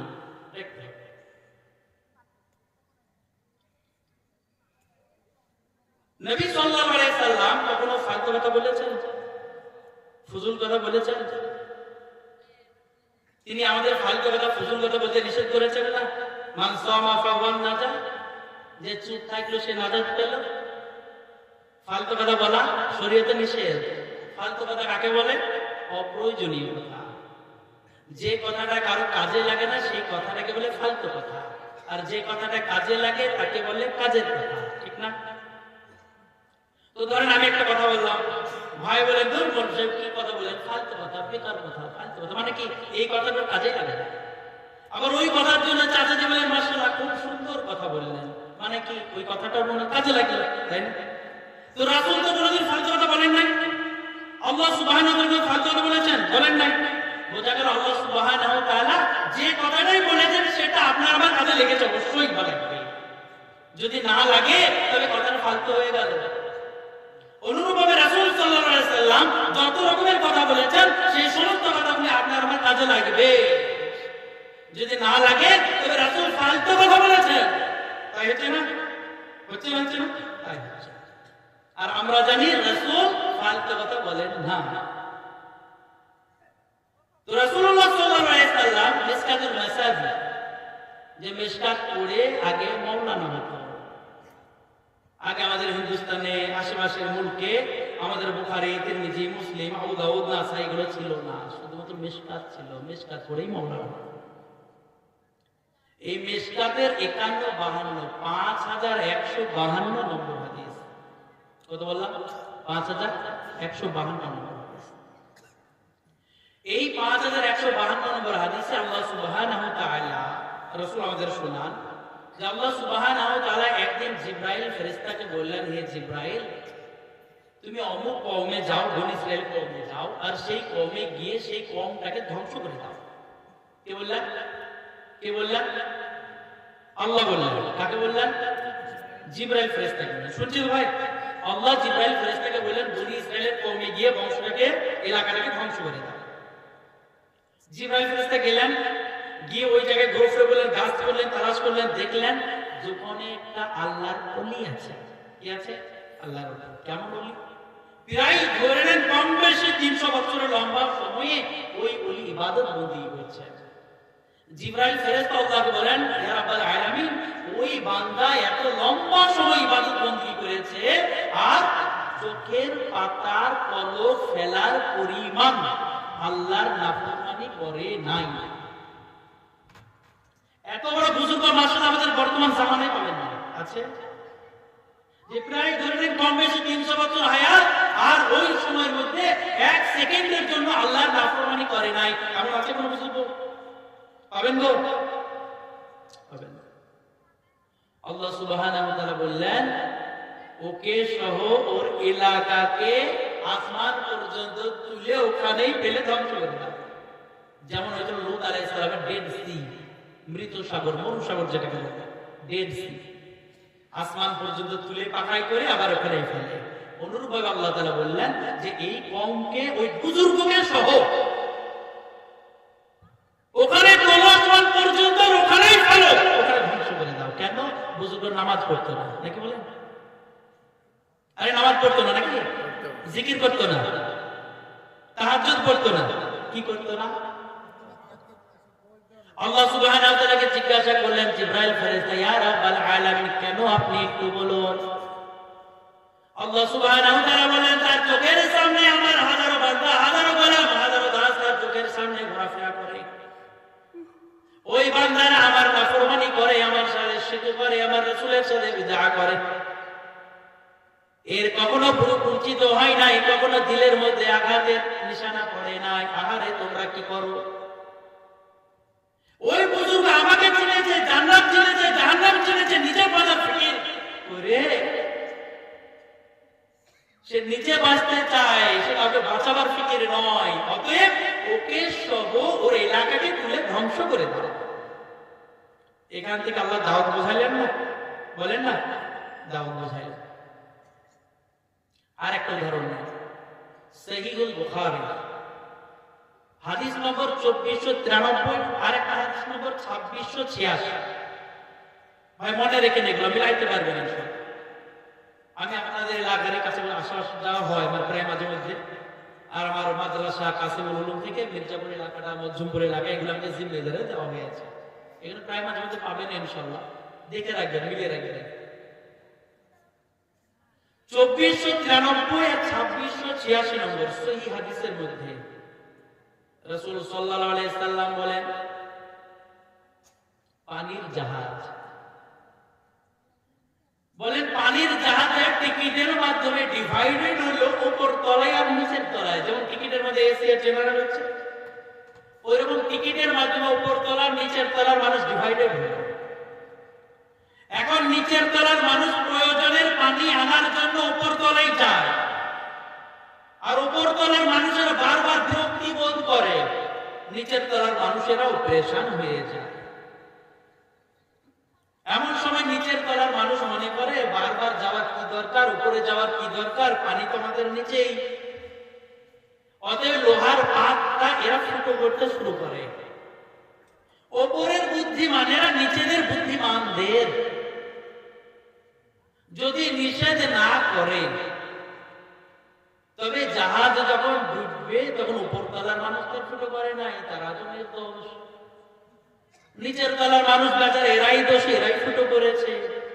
অর্থাৎ জাহাজ যখন ডুববে তখন তো নিচের তলার মানুষই ডুববে আর মরবে, উপর তলার মানুষ তো ডুববে না।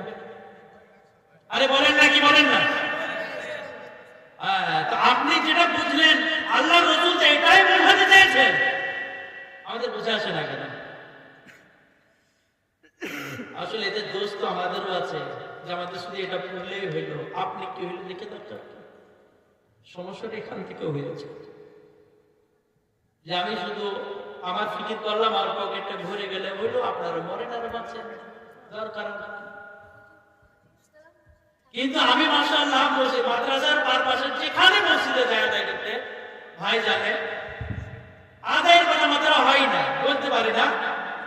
ওই দিনের এইরকম কথাই বলে শেষে শুধু 1-2 মিনিট এলানটা করি, ভাই একটু মাদ্রাসার জন্য দেখে। তো রাসূল সাল্লাল্লাহু আলাইহি সাল্লাম এই হাদিসে মুবারকার মাধ্যমে কি বোঝাইতে চাইলেন? আপনি যেটা বুঝলেন সেটাই বোঝাইতে চাইছেন, যে উপরতলার মানুষ 4টে হজ করেছে, প্রতি বছর যাকাত দেয়, তাহাজ্জুদ পড়ে, ইশরাক পড়ে, চাঁদ পড়ে, আওয়াবি পড়ে, সারা দিন সিজদায় পড়ে থাকে। আর নিচের তলার মানুষ এ আল্লাহকে চেনেই না, রাসূলকে চেনেই না, জান্নাত চেনেই না, জাহান্নাম চেনেই না, সর্বদা নাফরমানি করে। এখন হাজী শাহ যদি মনে করে মাশাআল্লাহ আমার কি, আমি তো 4টে হজ করেছি, মরলেই তো জান্নাত আমার মামুর বাড়ি। রাসূল বোঝান মামুর বাড়ি না, খালার বাড়ি না দাদুর বাড়ি, সেটা আইলে বুঝতে পারবো। বলেন না, এটাই বলেছেন রাসূল। আমি যদি উল্টো পাল্টা বলে দিই, হাদিস আপনি মিলিয়ে নেন যে রাসূল এটাই বোঝাতে চাইলেন যে হে উপরতলার মানুষ, যারা তোমরা নিজেকে স্যাটিসফাইড হয়ে রয়েছো, সন্তুষ্ট চিত্তে বসে রয়েছো যে আমাদেরকে ঠেকাবার কেউ নেই, আমরা হজ করেছি, যাকাত দিয়েছি, আমরা ইশরাক, চাঁদ, তাওয়াবিন সব কিছু করি, মরলেই জান্নাত। রাসূল জানান যে নিচের তলার মানুষ যখন মরবে তখন তোমরাও মরবা, কারণ ওরা যখন ফুটো করছে তখন তোমরা নিষেধ করো, ওরা যখন ফুটো করছে তখন তোমরা নিষেধ করো। তোমরা যদি নিষেধ না করো তবে তোমরা যতই উপর তলে 50 তলায় থাকো, তোমরা যখন জাহাজ ডুববে একদিন তোমরা উঠবে। এখান থেকে কি বোঝান? ইবাদত না দাওয়াত? দাওয়াত বুঝিয়েছে, তাই না? এখান থেকে দাওয়াত বুঝিয়েছে। আরেকটা নিচট, আরেকটা হাদিস বলবো, জামিয়া তিরমিজি সহিহ riwayat। আমি মাশাআল্লাহ যেগুলো জয়ীফ বা জাল তাল বলে ওগুলো বলি না, আমি ইনশাআল্লাহ নিয়তি করেছি যে দাওয়াতের কাজ করব, দলিলের সাথে করব, মজবুত দলিলের সাথে করব, বলার জন্য কেউ না থাকে। জামিয়া তিরমিজি 2169 2169 সহিহ হাদিস।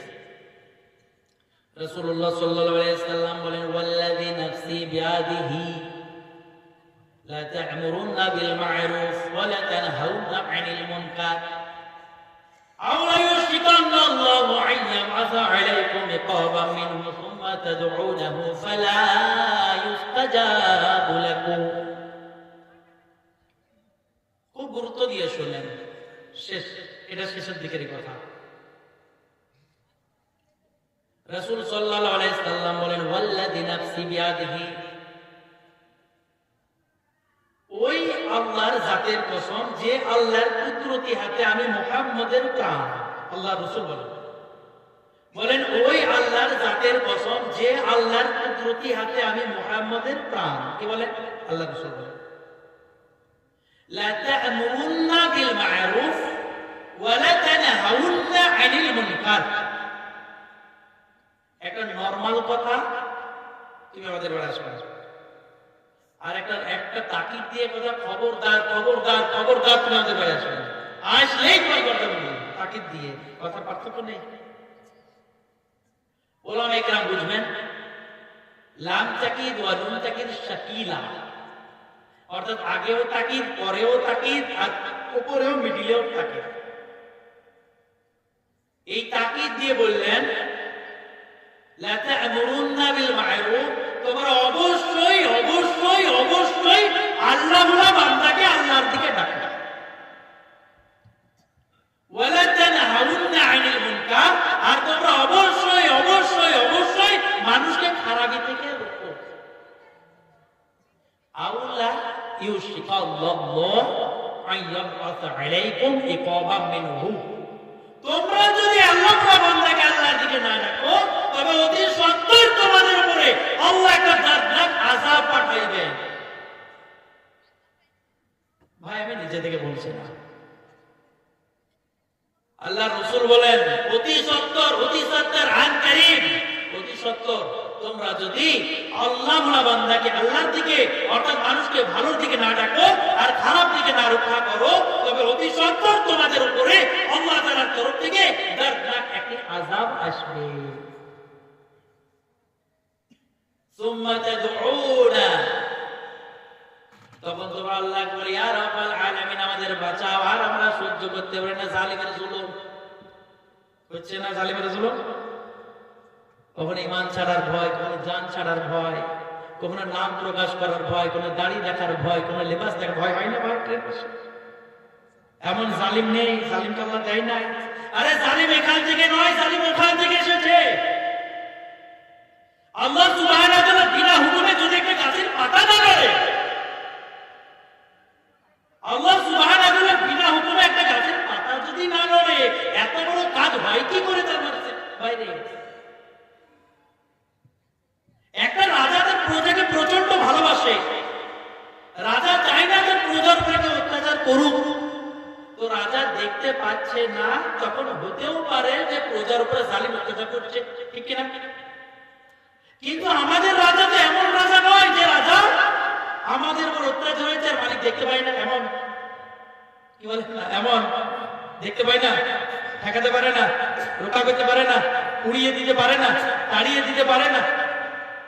আরে আমার একটা ছাগল পুষেছি, ছাগল এদিকে ওদিকে পরের জমিতে না যায় এখানে চতুর্দিকে কুকুর লাগিয়ে দিয়েছে। যেহেতু তুমি তোমার হাত, তোমার সীমা, তোমার আয়ত্তের মধ্যে তুমি থাকো, সীমার বাইরে যেও না। তুমি যদি সীমার বাইরে যাও, অপরের জমিতে যাবা, তোমার ঠ্যাং ভাঙবে, তার কারণে কুকুর লাগিয়ে দিয়ে গেলাম। তো এই জালিমেরা জালিম নয়, জালিমেরা ঈমানওয়ালার জন্য কুকুর। যে কুকুরের দ্বারা ঈমানওয়ালাকে ঠিক পজিশনে রাখার একটা কায়দা আল্লাহ কি ডাইরেক্ট এসে হাত ধরে ধরাবেন না, ওই কুকুর সিয়াম রূপী দিয়ে হাত সীমা বন্ধন করে দিয়ে তাদের রক্ষা করবে। এখানে আল্লাহ সুবহানাহু ওয়া তাআলা রাসূল বললেন সুম্মা তাদউনা, তখন তোমরা ডাকবে ইয়া রাব্বাল আলামিন আমাদের বাঁচাও, আর আমরা সহ্য করতে পারি না। ইয়া রাব্বাল আলামিন জালিমের জুলুম হইতে, অত্যাচারের অত্যাচার হইতে আমাদের বাঁচাও। রাসূল কি বললেন? সুম্মা ফালা ইস্তাজাবু লাকুম, তখন তোমাদের দোয়াকে কবুল করা হবে না। বর্তমানে যে ফিলিস্তিনের উপরে ঝামেলা হচ্ছে, সারা দুনিয়ার মধ্যে একটাও কি আল্লাহর ওলি নেই? আর আছে না? নাই, একটাও কি আল্লাহর বুজুর্গ নাই? ফিলিস্তিনের উপরে যে হামলা হচ্ছে, যে কষ্ট পাচ্ছে, ওলি কি দোয়া করছে না? করে না? হচ্ছে না কেন প্রভু? তো রাসূল তো বলে গেলেন 2169 নম্বর হাদিসে যে অবশ্যই অবশ্যই তোমরা মানুষকে ভালোর দিকে ডাকো, অবশ্যই তোমরা মানুষকে খারাপ থেকে রক্ষা করো। তোমরা যদি এই কাজটা না করো তবে তোমাদের উপর এমন জালিম বাদশাকে পাঠিয়ে দেবো, তারা তোমাকে চুর চুর করবে, বলবে, হে রাব্বুল আলামিন বাঁচাও, হে মালিক বাঁচাও, হে মাওলা বাঁচাও, আমাদের নাজাত দাও, আমাদেরকে ধ্বংস করে দিল, বরবাদ করে দিল, ফালা ইস্তাজাবু লাকুম, তখন তোমাদের দোয়া কবুল হবে না, তোমাদের পুরা হবে। কারণ তোমাদেরকে তো বলেছিলাম আল্লাহ বলা বান্দাকে আল্লাহর দিকে ডাকো, তোমাদের বলেছিলাম আল্লাহ বলা বান্দাকে আল্লাহর খারাপ দিকে নিষেধ করো, করো নাই তোমরা। এটা তো রাসূল বলেই গেলেন। এই কারণে এখান থেকে বোঝা গেল যে আমাদিগকে আল্লাহ বলা বান্দাকে আল্লাহর দিকে ডাকতে হবে। ইনশাআল্লাহ ডাকবে, ইনশাআল্লাহ। আর হাত তুলে একটু দেখা করে ইনশাআল্লাহ। আরে যারা হাত তুলছেন, ওই যে ভাই হাত তুলছেন খুব চালাক, যে কবুল হয়ে যাবে। আরে পাগল, বাঁচতে গেলে হাত তুলে দেখা, সিসি ক্যামেরা হচ্ছে, আমার কাছে না ফেরেশতাদের কাছে। বলেন যে সারা দুনিয়া যেখানেই থাকি আল্লাহ বলা বান্দাকে নাজাতের জন্য আল্লাহর দিকে ডাকতেই থাকবো, নিজের ঘর থেকে শুরু করবো, সারা দুনিয়ার কোনায় কোনায় পৌঁছাবো ইনশাআল্লাহ। ইনশাআল্লাহ। আমার মায়েরা বোনেরা সকলেই পেলে। অনেকে বলে পুরুষরা করবে মহিলারা নয়, বলে না? অনেকে বলে পুরুষরা করবে মহিলারা নয়, অনেকে বলে মহিলারা করবে পুরুষেরা নয়। আমি শেষ মাশাআল্লাহ আর একদম শেষ হয়ে যাবে 11:40 আর 10-15 মিনিট ওর বাইরে যাবে ইনশাআল্লাহ। অনেকে বলে যে এই কথাগুলি যেগুলি হলো পুরুষের জন্য, মহিলার জন্য নয়। 9 নম্বর সূরা তাওবা এর 71 নম্বর আয়াত। কত নম্বর সূরা বললাম ভাই? 71 নম্বর আয়াত, সূরা নম্বর 9 তাওবা। আল্লাহ সুবহানাহু ওয়া তাআলা বলেন, ওয়াল মুমিনুনা ওয়াল মুমিনাত বা'দুহুম আউলিয়া বা'দ ইয়া'মুরুনা বিল মা'রুফ ওয়া ইয়ানহাউনা 'আনিল মুনকার ওয়া ইউকিমুনাস সালাত ওয়া ইউতুনাজ যাকাত ওয়া ইউতিউনা আল্লাহা ওয়া রাসূলাহু উলাইকা সায়ারহামুহুমুল্লাহ। আল্লাহ তাআলা বলেন, মুমিনুনা সমস্ত মুমিন পুরুষ, ঈমানওয়ালা পুরুষ, ওয়াল মুমিনাত সমস্ত ঈমানওয়ালা মহিলারা, বা'দুহুম আউলিয়া বা'দ একে অপরের পরিপূরক, একে অপরের সাহায্যকারী, একে অপরের সাহায্যকারী। আল্লাহ বলেন সমস্ত মুমিন পুরুষ আর সমস্ত মুমিন নারী, যেটাকে বলে আসলাম যে আল্লাহ আমাদের এক, মহিলারও পুরুষের, রাসূল মহিলারও পুরুষের, জান্নাত মহিলারও পুরুষের, জাহান্নাম মহিলারও পুরুষের। আল্লাহ বলেন এখানে এটাই যে সমস্ত ঈমানওয়ালা পুরুষ আর সমস্ত ঈমানওয়ালা মহিলা এরা একে অপরের সাহায্যকারী। কি বলেন? একে অপরের সাহায্যকারী। কোন কাজের জন্য? কাজ এখানে বলে দিয়েছেন। কোন কাজের জন্য? বললেন ইয়া'মুরুনা বিল মা'রুফ ওয়া ইয়ানহাউনা 'আনিল মুনকার ওয়া ইউকিমুনাস সালাত ওয়া ইউতুনাজ যাকাত ওয়া ইউতিউনা আল্লাহা ওয়া রাসূলাহু। বলেন যেমন ভাবে তোমরা নামাজের ক্ষেত্রে, যাকাতের ক্ষেত্রে, আল্লাহর হুকুম রাসূলের তরিকা মানার ক্ষেত্রে যেমন তোমরা একে অপরের সাথী, তেমনি সাথী হবে তোমরা ইয়া'মুরুনা বিল মা'রুফ ওয়া ইয়ানহাউনা 'আনিল মুনকার। আল্লাহ বলা বান্দাকে আল্লাহর দিকে ডাকার ক্ষেত্রে আর আল্লাহ বলা বান্দাকে খারাপ থেকে বাঁচানোর ক্ষেত্রেও তোমরা সাথী। অর্থাৎ নামাজ যেমন তুমি পুরুষের কাজ মহিলার কাজ, যাকাত যেমন পুরুষের কাজ মহিলার কাজ, আল্লাহর হুকুম ইতআত, রাসূলের হুকুমের ইতআত পুরুষের কাজ মহিলার কাজ, অনুরূপভাবে ইয়া'মুরুনা বিল মা'রুফ ওয়া ইয়ানহাউনা 'আনিল মুনকার, অনুরূপভাবে আল্লাহ বলা বান্দাকে আল্লাহর দিকে ডাকা আর আল্লাহ বলা বান্দাকে খারাপি থেকে রক্ষা করা, এটাও পুরুষের কাজ মহিলার কাজ। বলেন সুবহানাল্লাহ, আলহামদুলিল্লাহ। ভাই বুঝতে পারলেন? তাহলে অর্থাৎ কি বোঝা গেল যে একটা কাজের মিশাল দিয়েছেন আল্লাহ দিয়ে নামাজে, যে নামাজ যেমন পুরুষের কাজ মহিলার কাজ, পুরুষ তার স্ত্রীকে ডাকবে নামাজের জন্য, স্ত্রী তার পুরুষকে ডাকবে নামাজের জন্য, যাকাত পুরুষের মাল থাকলে পুরুষ দিবে, মহিলার মাল থাকলে মহিলা দিবে। তেমনি তৃতীয় নম্বর বললাম যে আল্লাহ পুরুষও করবে মহিলা করবে, আর রাসূলের তরিকা পুরুষও করবে মহিলা করবে। অনুরূপভাবে যেমন আল্লাহ বান্দাকে ভালোর দিকে ডাকবে আর খারাপ দিকে রক্ষা করবে, এটাও পুরুষ মহিলা করবে। অর্থাৎ পিছনে যত কথা আমি বললাম এই সমস্ত কথাগুলি যেমন পুরুষের জন্য তেমন মহিলার জন্য। অতএব আমরা আজ থেকে নিয়ত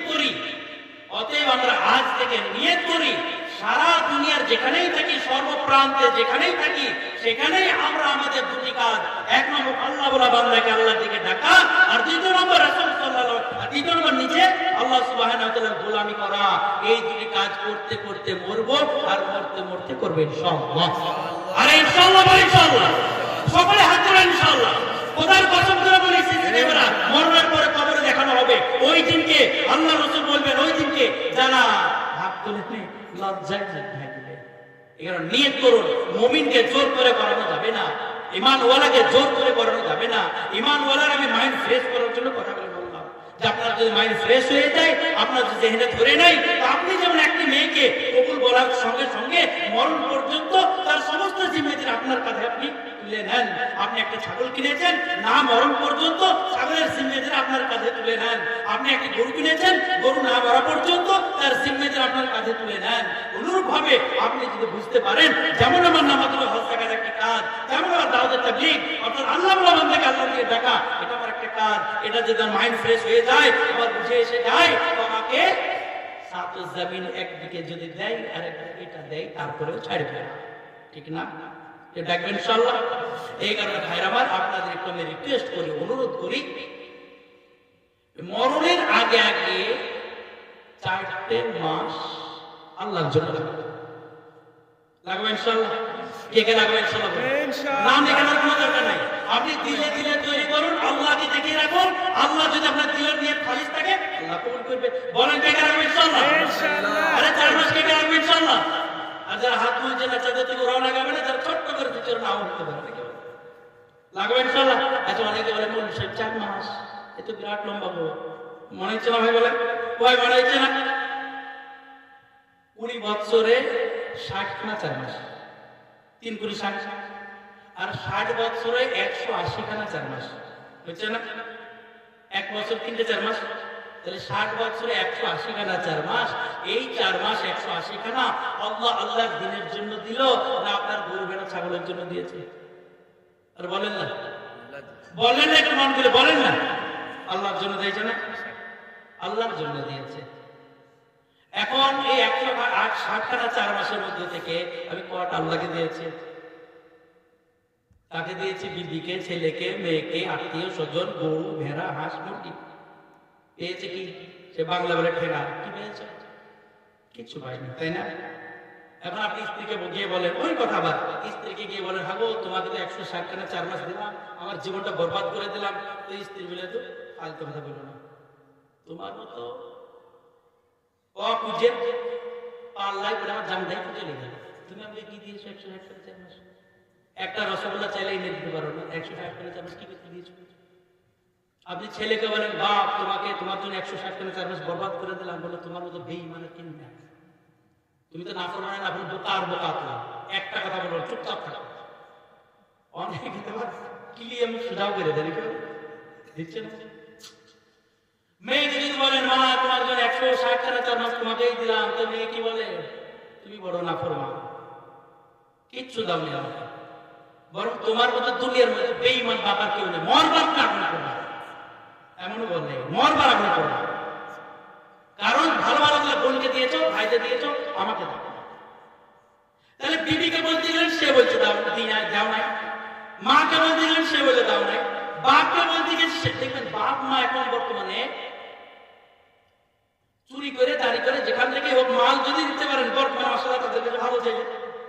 আর একটা জায়গায় সোজা সাপটা যদি হয়, সৎ পথে চলতে যায়, নেক পথে চলতে চায়, তো মালটা একটু কম অর্জন হয়, দিতে পারে না। তো দেখুন ওই বেটা সব থেকে বদমাস হয় না? তো ওই বেটা মা বাবার কাছে কিয়ামতের আলামত, এটা কিয়ামতের আলামত যে ওই বেটা মা বাবার কাছে সব থেকে খারাপ। আর যে বেটা চুরি করে মানে খারাপ নম্বরে কাজ করে নিতে পারে, ভালো আমার 1 নম্বর খাটে বেটা ওইটা। তাহলে মাকে বললেন 160 খানা 4 মাস দিলাম, মা অস্বীকার করলো। বাপকে বললেন অস্বীকার, বিবিকে অস্বীকার, মেয়েকে অস্বীকার, দিলেন কাকে? আপনি তো নিজেও কিছু করতে পারলেন না, নিজেও সেই ফাটা লুঙ্গির ফাটা জামা গুলো ঘুরে বেড়ান, তাদের জন্য সব নষ্ট করলেন, বরবাদ করলেন, তারা অস্বীকার করে দাও না, কাকে দিলেন? অথচ আমরা এখনো নিয়ত করে রয়েছি, এখনো যদি 100 খানা 4 মাস পাই, আবার তোমাদের কিছু না পাই। এই তো নিয়ত আমাদের। এই 180 খানা 4 মাস থেকে একটা 4 মাস আল্লাহকে চেনার জন্য, আল্লাহ রসুলকে চেনার জন্য, আখিরাতকে বানানোর জন্য, আমার পরের ঘাটি কবরকে ঠিক করার জন্য কি দেওয়া যাবে না? আর যাবে ইনশাআল্লাহ, আর যাবে ইনশাআল্লাহ।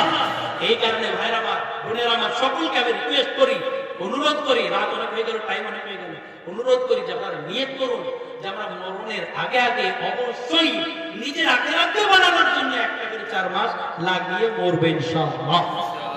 আমার মায়েদের বোনেদের বলি যে আপনারা আপনার বাপকে নিয়ে, ভাইকে নিয়ে, ছেলেকে নিয়ে, স্বামীকে নিয়ে আপনারা 3 দিন করে আল্লাহর রাস্তায় বের হয়। 3 দিন লাগানোর পরে 10 দিন, তারপরে চিল্লা, তারপরে স্বামী স্ত্রীদের সারা দুনিয়ার কোনায় সারা দুনিয়ার নবীর উম্মতের কাছে দাওয়াত পৌঁছিয়ে দেন, যাতে কিয়ামতের মাঠে কেউ বলতে না পারে যে তোমরা ছিল তোমরা আমাদেরকে বোঝাওনি কেন। এই কারণে আমরা 4 মাসের বিয়ে করবেন ইনশাআল্লাহ।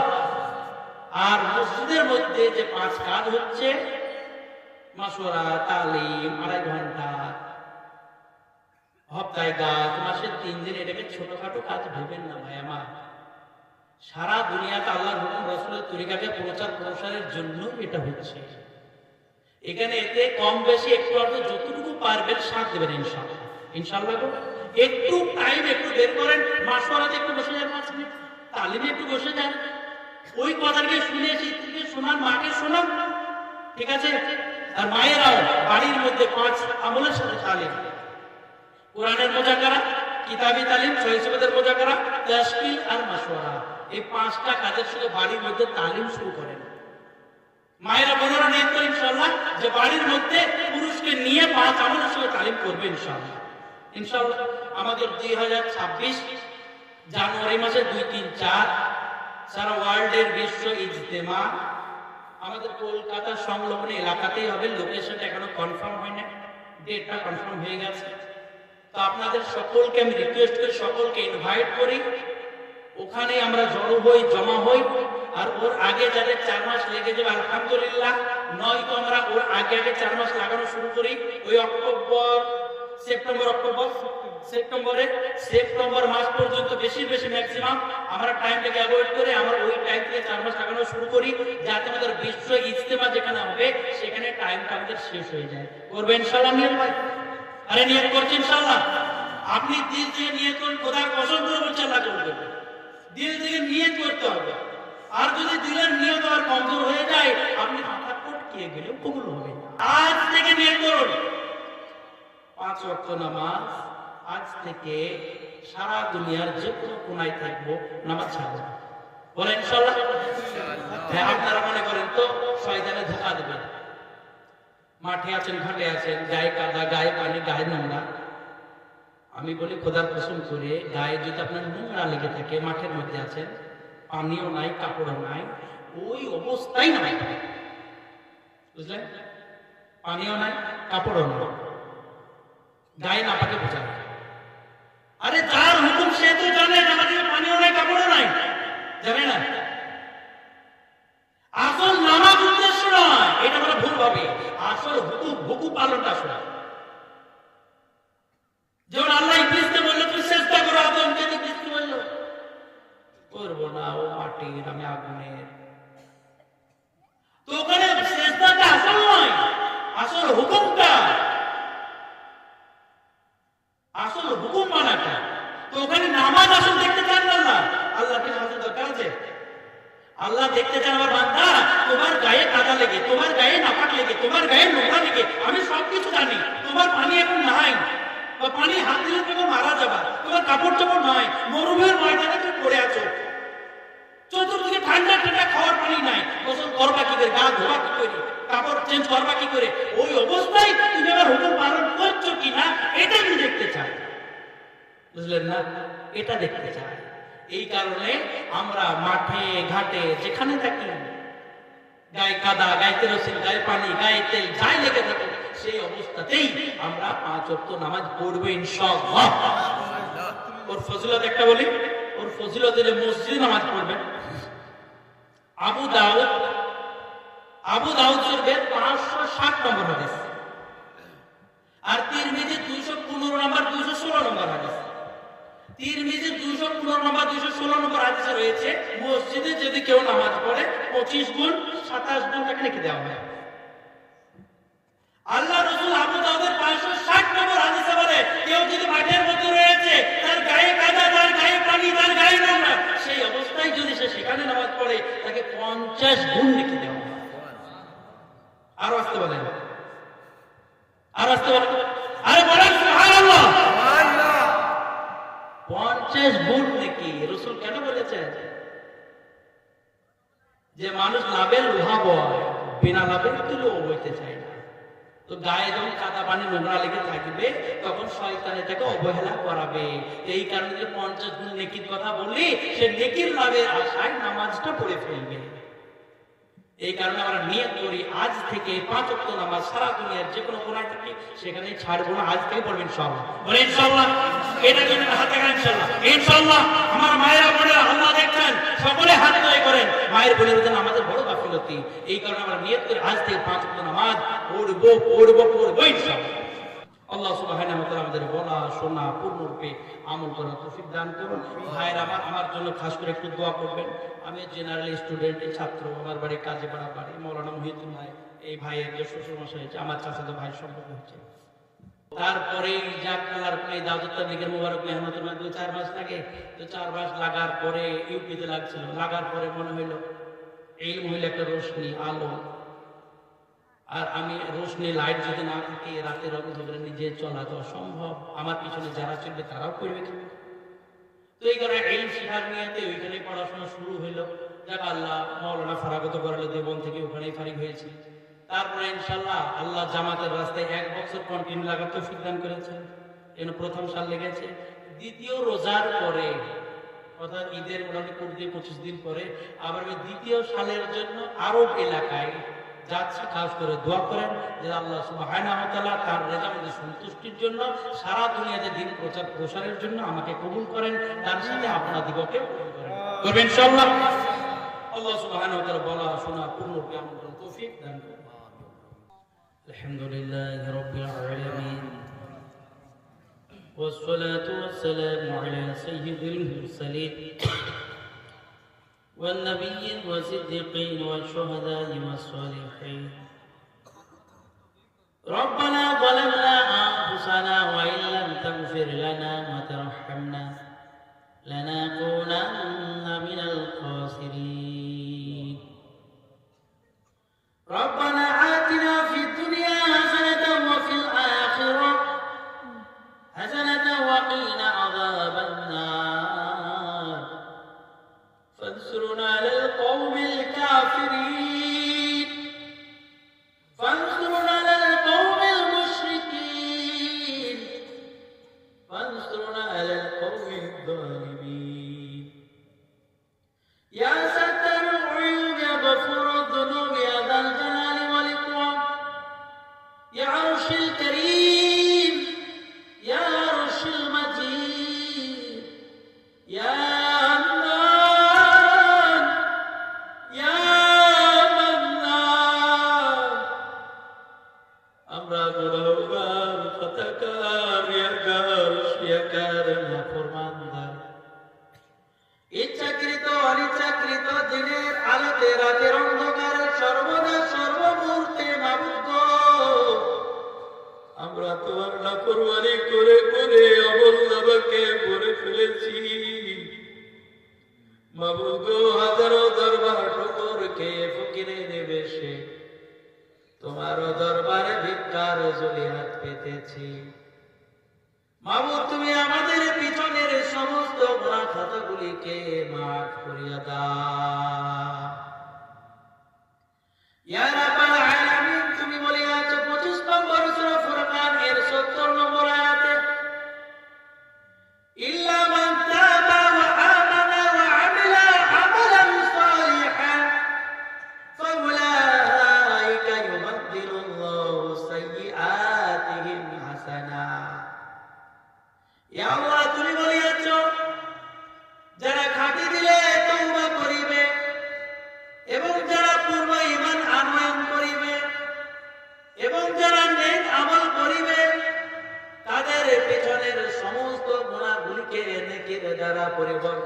করিয়া দাও। আমিন। ইয়া রাব্বাল আলামিন, কুলুবের মালিক তুমি, আমরা খাঁটি দিলে তওবা করিতেছি মাবুদ। মাবুদ গো, আমরা পূর্ণ ঈমান আনয়ন করিতেছি। মাবুদ গো, আমরা আজ থেকে আমাদের জীবনের উদ্দেশ্যকে পূরণ করার আযাম করিতেছি। মাবুদ গো, তুমি আমাদের পিছনের গুনাহ কথাগুলিকে মাফ করিয়া নেকির দ্বারা পরিবর্তন করিয়া দাও। ইয়া রাব্বাল আলামিন, আমরা বিভিন্ন জন বিভিন্ন রকমের হালাতের মধ্যে, পেরেশানির মধ্যে রয়েছে মাবুদ। কোন আমার আব্বাজি মায়েরা বোনেরা শারীরিক অসুস্থতা নিয়ে ভুগিতেছে, কোন আমার যুবক ভাইরা বোনেরা বিয়ে শাদী ইনকাম সোর্স নিয়ে পেরেশানির মধ্যে রয়েছে। মাবুদ গো, তোমার প্রতিটি গোলাম যে যে কারণে পেরেশান রয়েছে, তাদের দিলের প্রতিটি জায়েজ তামান্নাকে তুমি পূর্ণ করিয়া দাও। ইয়া রাব্বাল আলামিন, আমরা কেউ না কেউ আমাদের আব্বাজানকে হারিয়েছি মাবুদ। কেউ আমাদের আম্মাজানকে, কেউ স্ত্রীকে, কেউ স্বামীকে, কেউ ছেলেকে, মেয়েকে, কেউ তাদের আত্মীয় স্বজনকে হারিয়েছি মাবুদ। মাবুদ গো, তারা অসহায় হয়ে, নিরুপায় হয়ে তোমার ফজল করমের দিকে তাকিয়ে রয়। মাবুদ গো, তুমি যদি তাদের সাজা দাও তবে তোমার আছে মাবুদ, কিন্তু তোমার কোনো লাভ হবে না। মাবুদ গো, তুমি যদি তাদের মাফ করে দাও তবে তুমি বড় রহমান রহিম, তোমার কোনো নোকসান হবে না। তোমার হাবিব সাল্লাল্লাহু আলাইহি ওয়াসাল্লামের ওসিলায় সমস্ত মুমিনা মুমিনাত আর মুসলিমা মুসলিমাতকে ক্ষমা করে দিয়ে জান্নাতুল ফিরদাউস নসিব করিয়া দাও। ইয়া রাব্বাল আলামিন, এই সকাল থেকে বা যখন থেকে নিয়ে প্রোগ্রাম চলিতেছে, যত রকমের খায়ের বরকত আফিয়ত মঙ্গলপূর্ণ কথাবার্তা আলোচনা হয়েছে, মাবুদ গো, সমস্ত কথাগুলিকে তুমি আমাকে, আমাদের সকলের পূর্ণ হেদায়েতের নাজাতের জারিয়া বানায়া দাও। ইয়া রাব্বাল আলামিন, কত ভাই আমার জিকির আজকার করিয়াছে, কত ভাই আমাদের হাবিবের নামে দুরূদ পড়িয়াছে, কত ভাইরা বোনেরা, কত ভাইরা আমার কোরআন তেলাওয়াত করিয়াছে, কেউ বা খতম করিয়াছে মাবুদ। ইয়া আলিমুল গায়ব, তুমি সবটাই জানো, যেটা কেউ জানে না। মাবুদ গো, আমাদের প্রত্যেকটা নেক আমলকে তোমার রেজামন্দের সন্তুষ্টির জন্য পূর্ণরূপে কবুল করিয়া নাও। ইয়া রাব্বাল আলামিন, আমরা আমাদের জীবনের আসল উদ্দেশ্য মাকসাদকে বুঝেছি। 1 নম্বর, তুমি ভোলা বান্দাকে তোমার দিকে ডাকা। 2 নম্বর, নিজেও তোমার গোলামি করা। 1 নম্বর দাওয়াত, 2 নম্বরে ইবাদত। মাবুদ গো, এই দুটি কাজকে করতে করতে যাতে মরতে পারি, মরতে যাতে করতে পারি মাবুদ, তার জন্য তুমি আমাদের সকলকে কবুল করিয়া নাও। তোমার হাবিব সাল্লাল্লাহু আলাইহি সাল্লাম যত রকমের খায়ের বরকত আফিয়ত মঙ্গল ভরায় দোয়া চেয়েছেন, দান করো। আর যত রকমের খারাপ দিকে পানাও চেয়েছেন, নাজাত দাও। সুবহানা রাব্বিকা রাব্বিল ইজ্জাতি আম্মা ইয়াসিফুন ওয়া সালামুন আলাল মুরসালিন ওয়ালহামদুলিল্লাহি রাব্বিল আলামিন। সুবহানাল্লাহি বিহামদিহি, সুবহানাকা আল্লাহুম্মা ওয়া বিহামদিকা, ওয়া নাশহাদু লা ইলাহা ইল্লা আনতা, ওয়া নাস্তাগফিরুকা ওয়া নাতুবু ইলাইক। سبحان ربك رب العزة عما يصفون وسلام على المرسلين والحمد لله رب العالمين.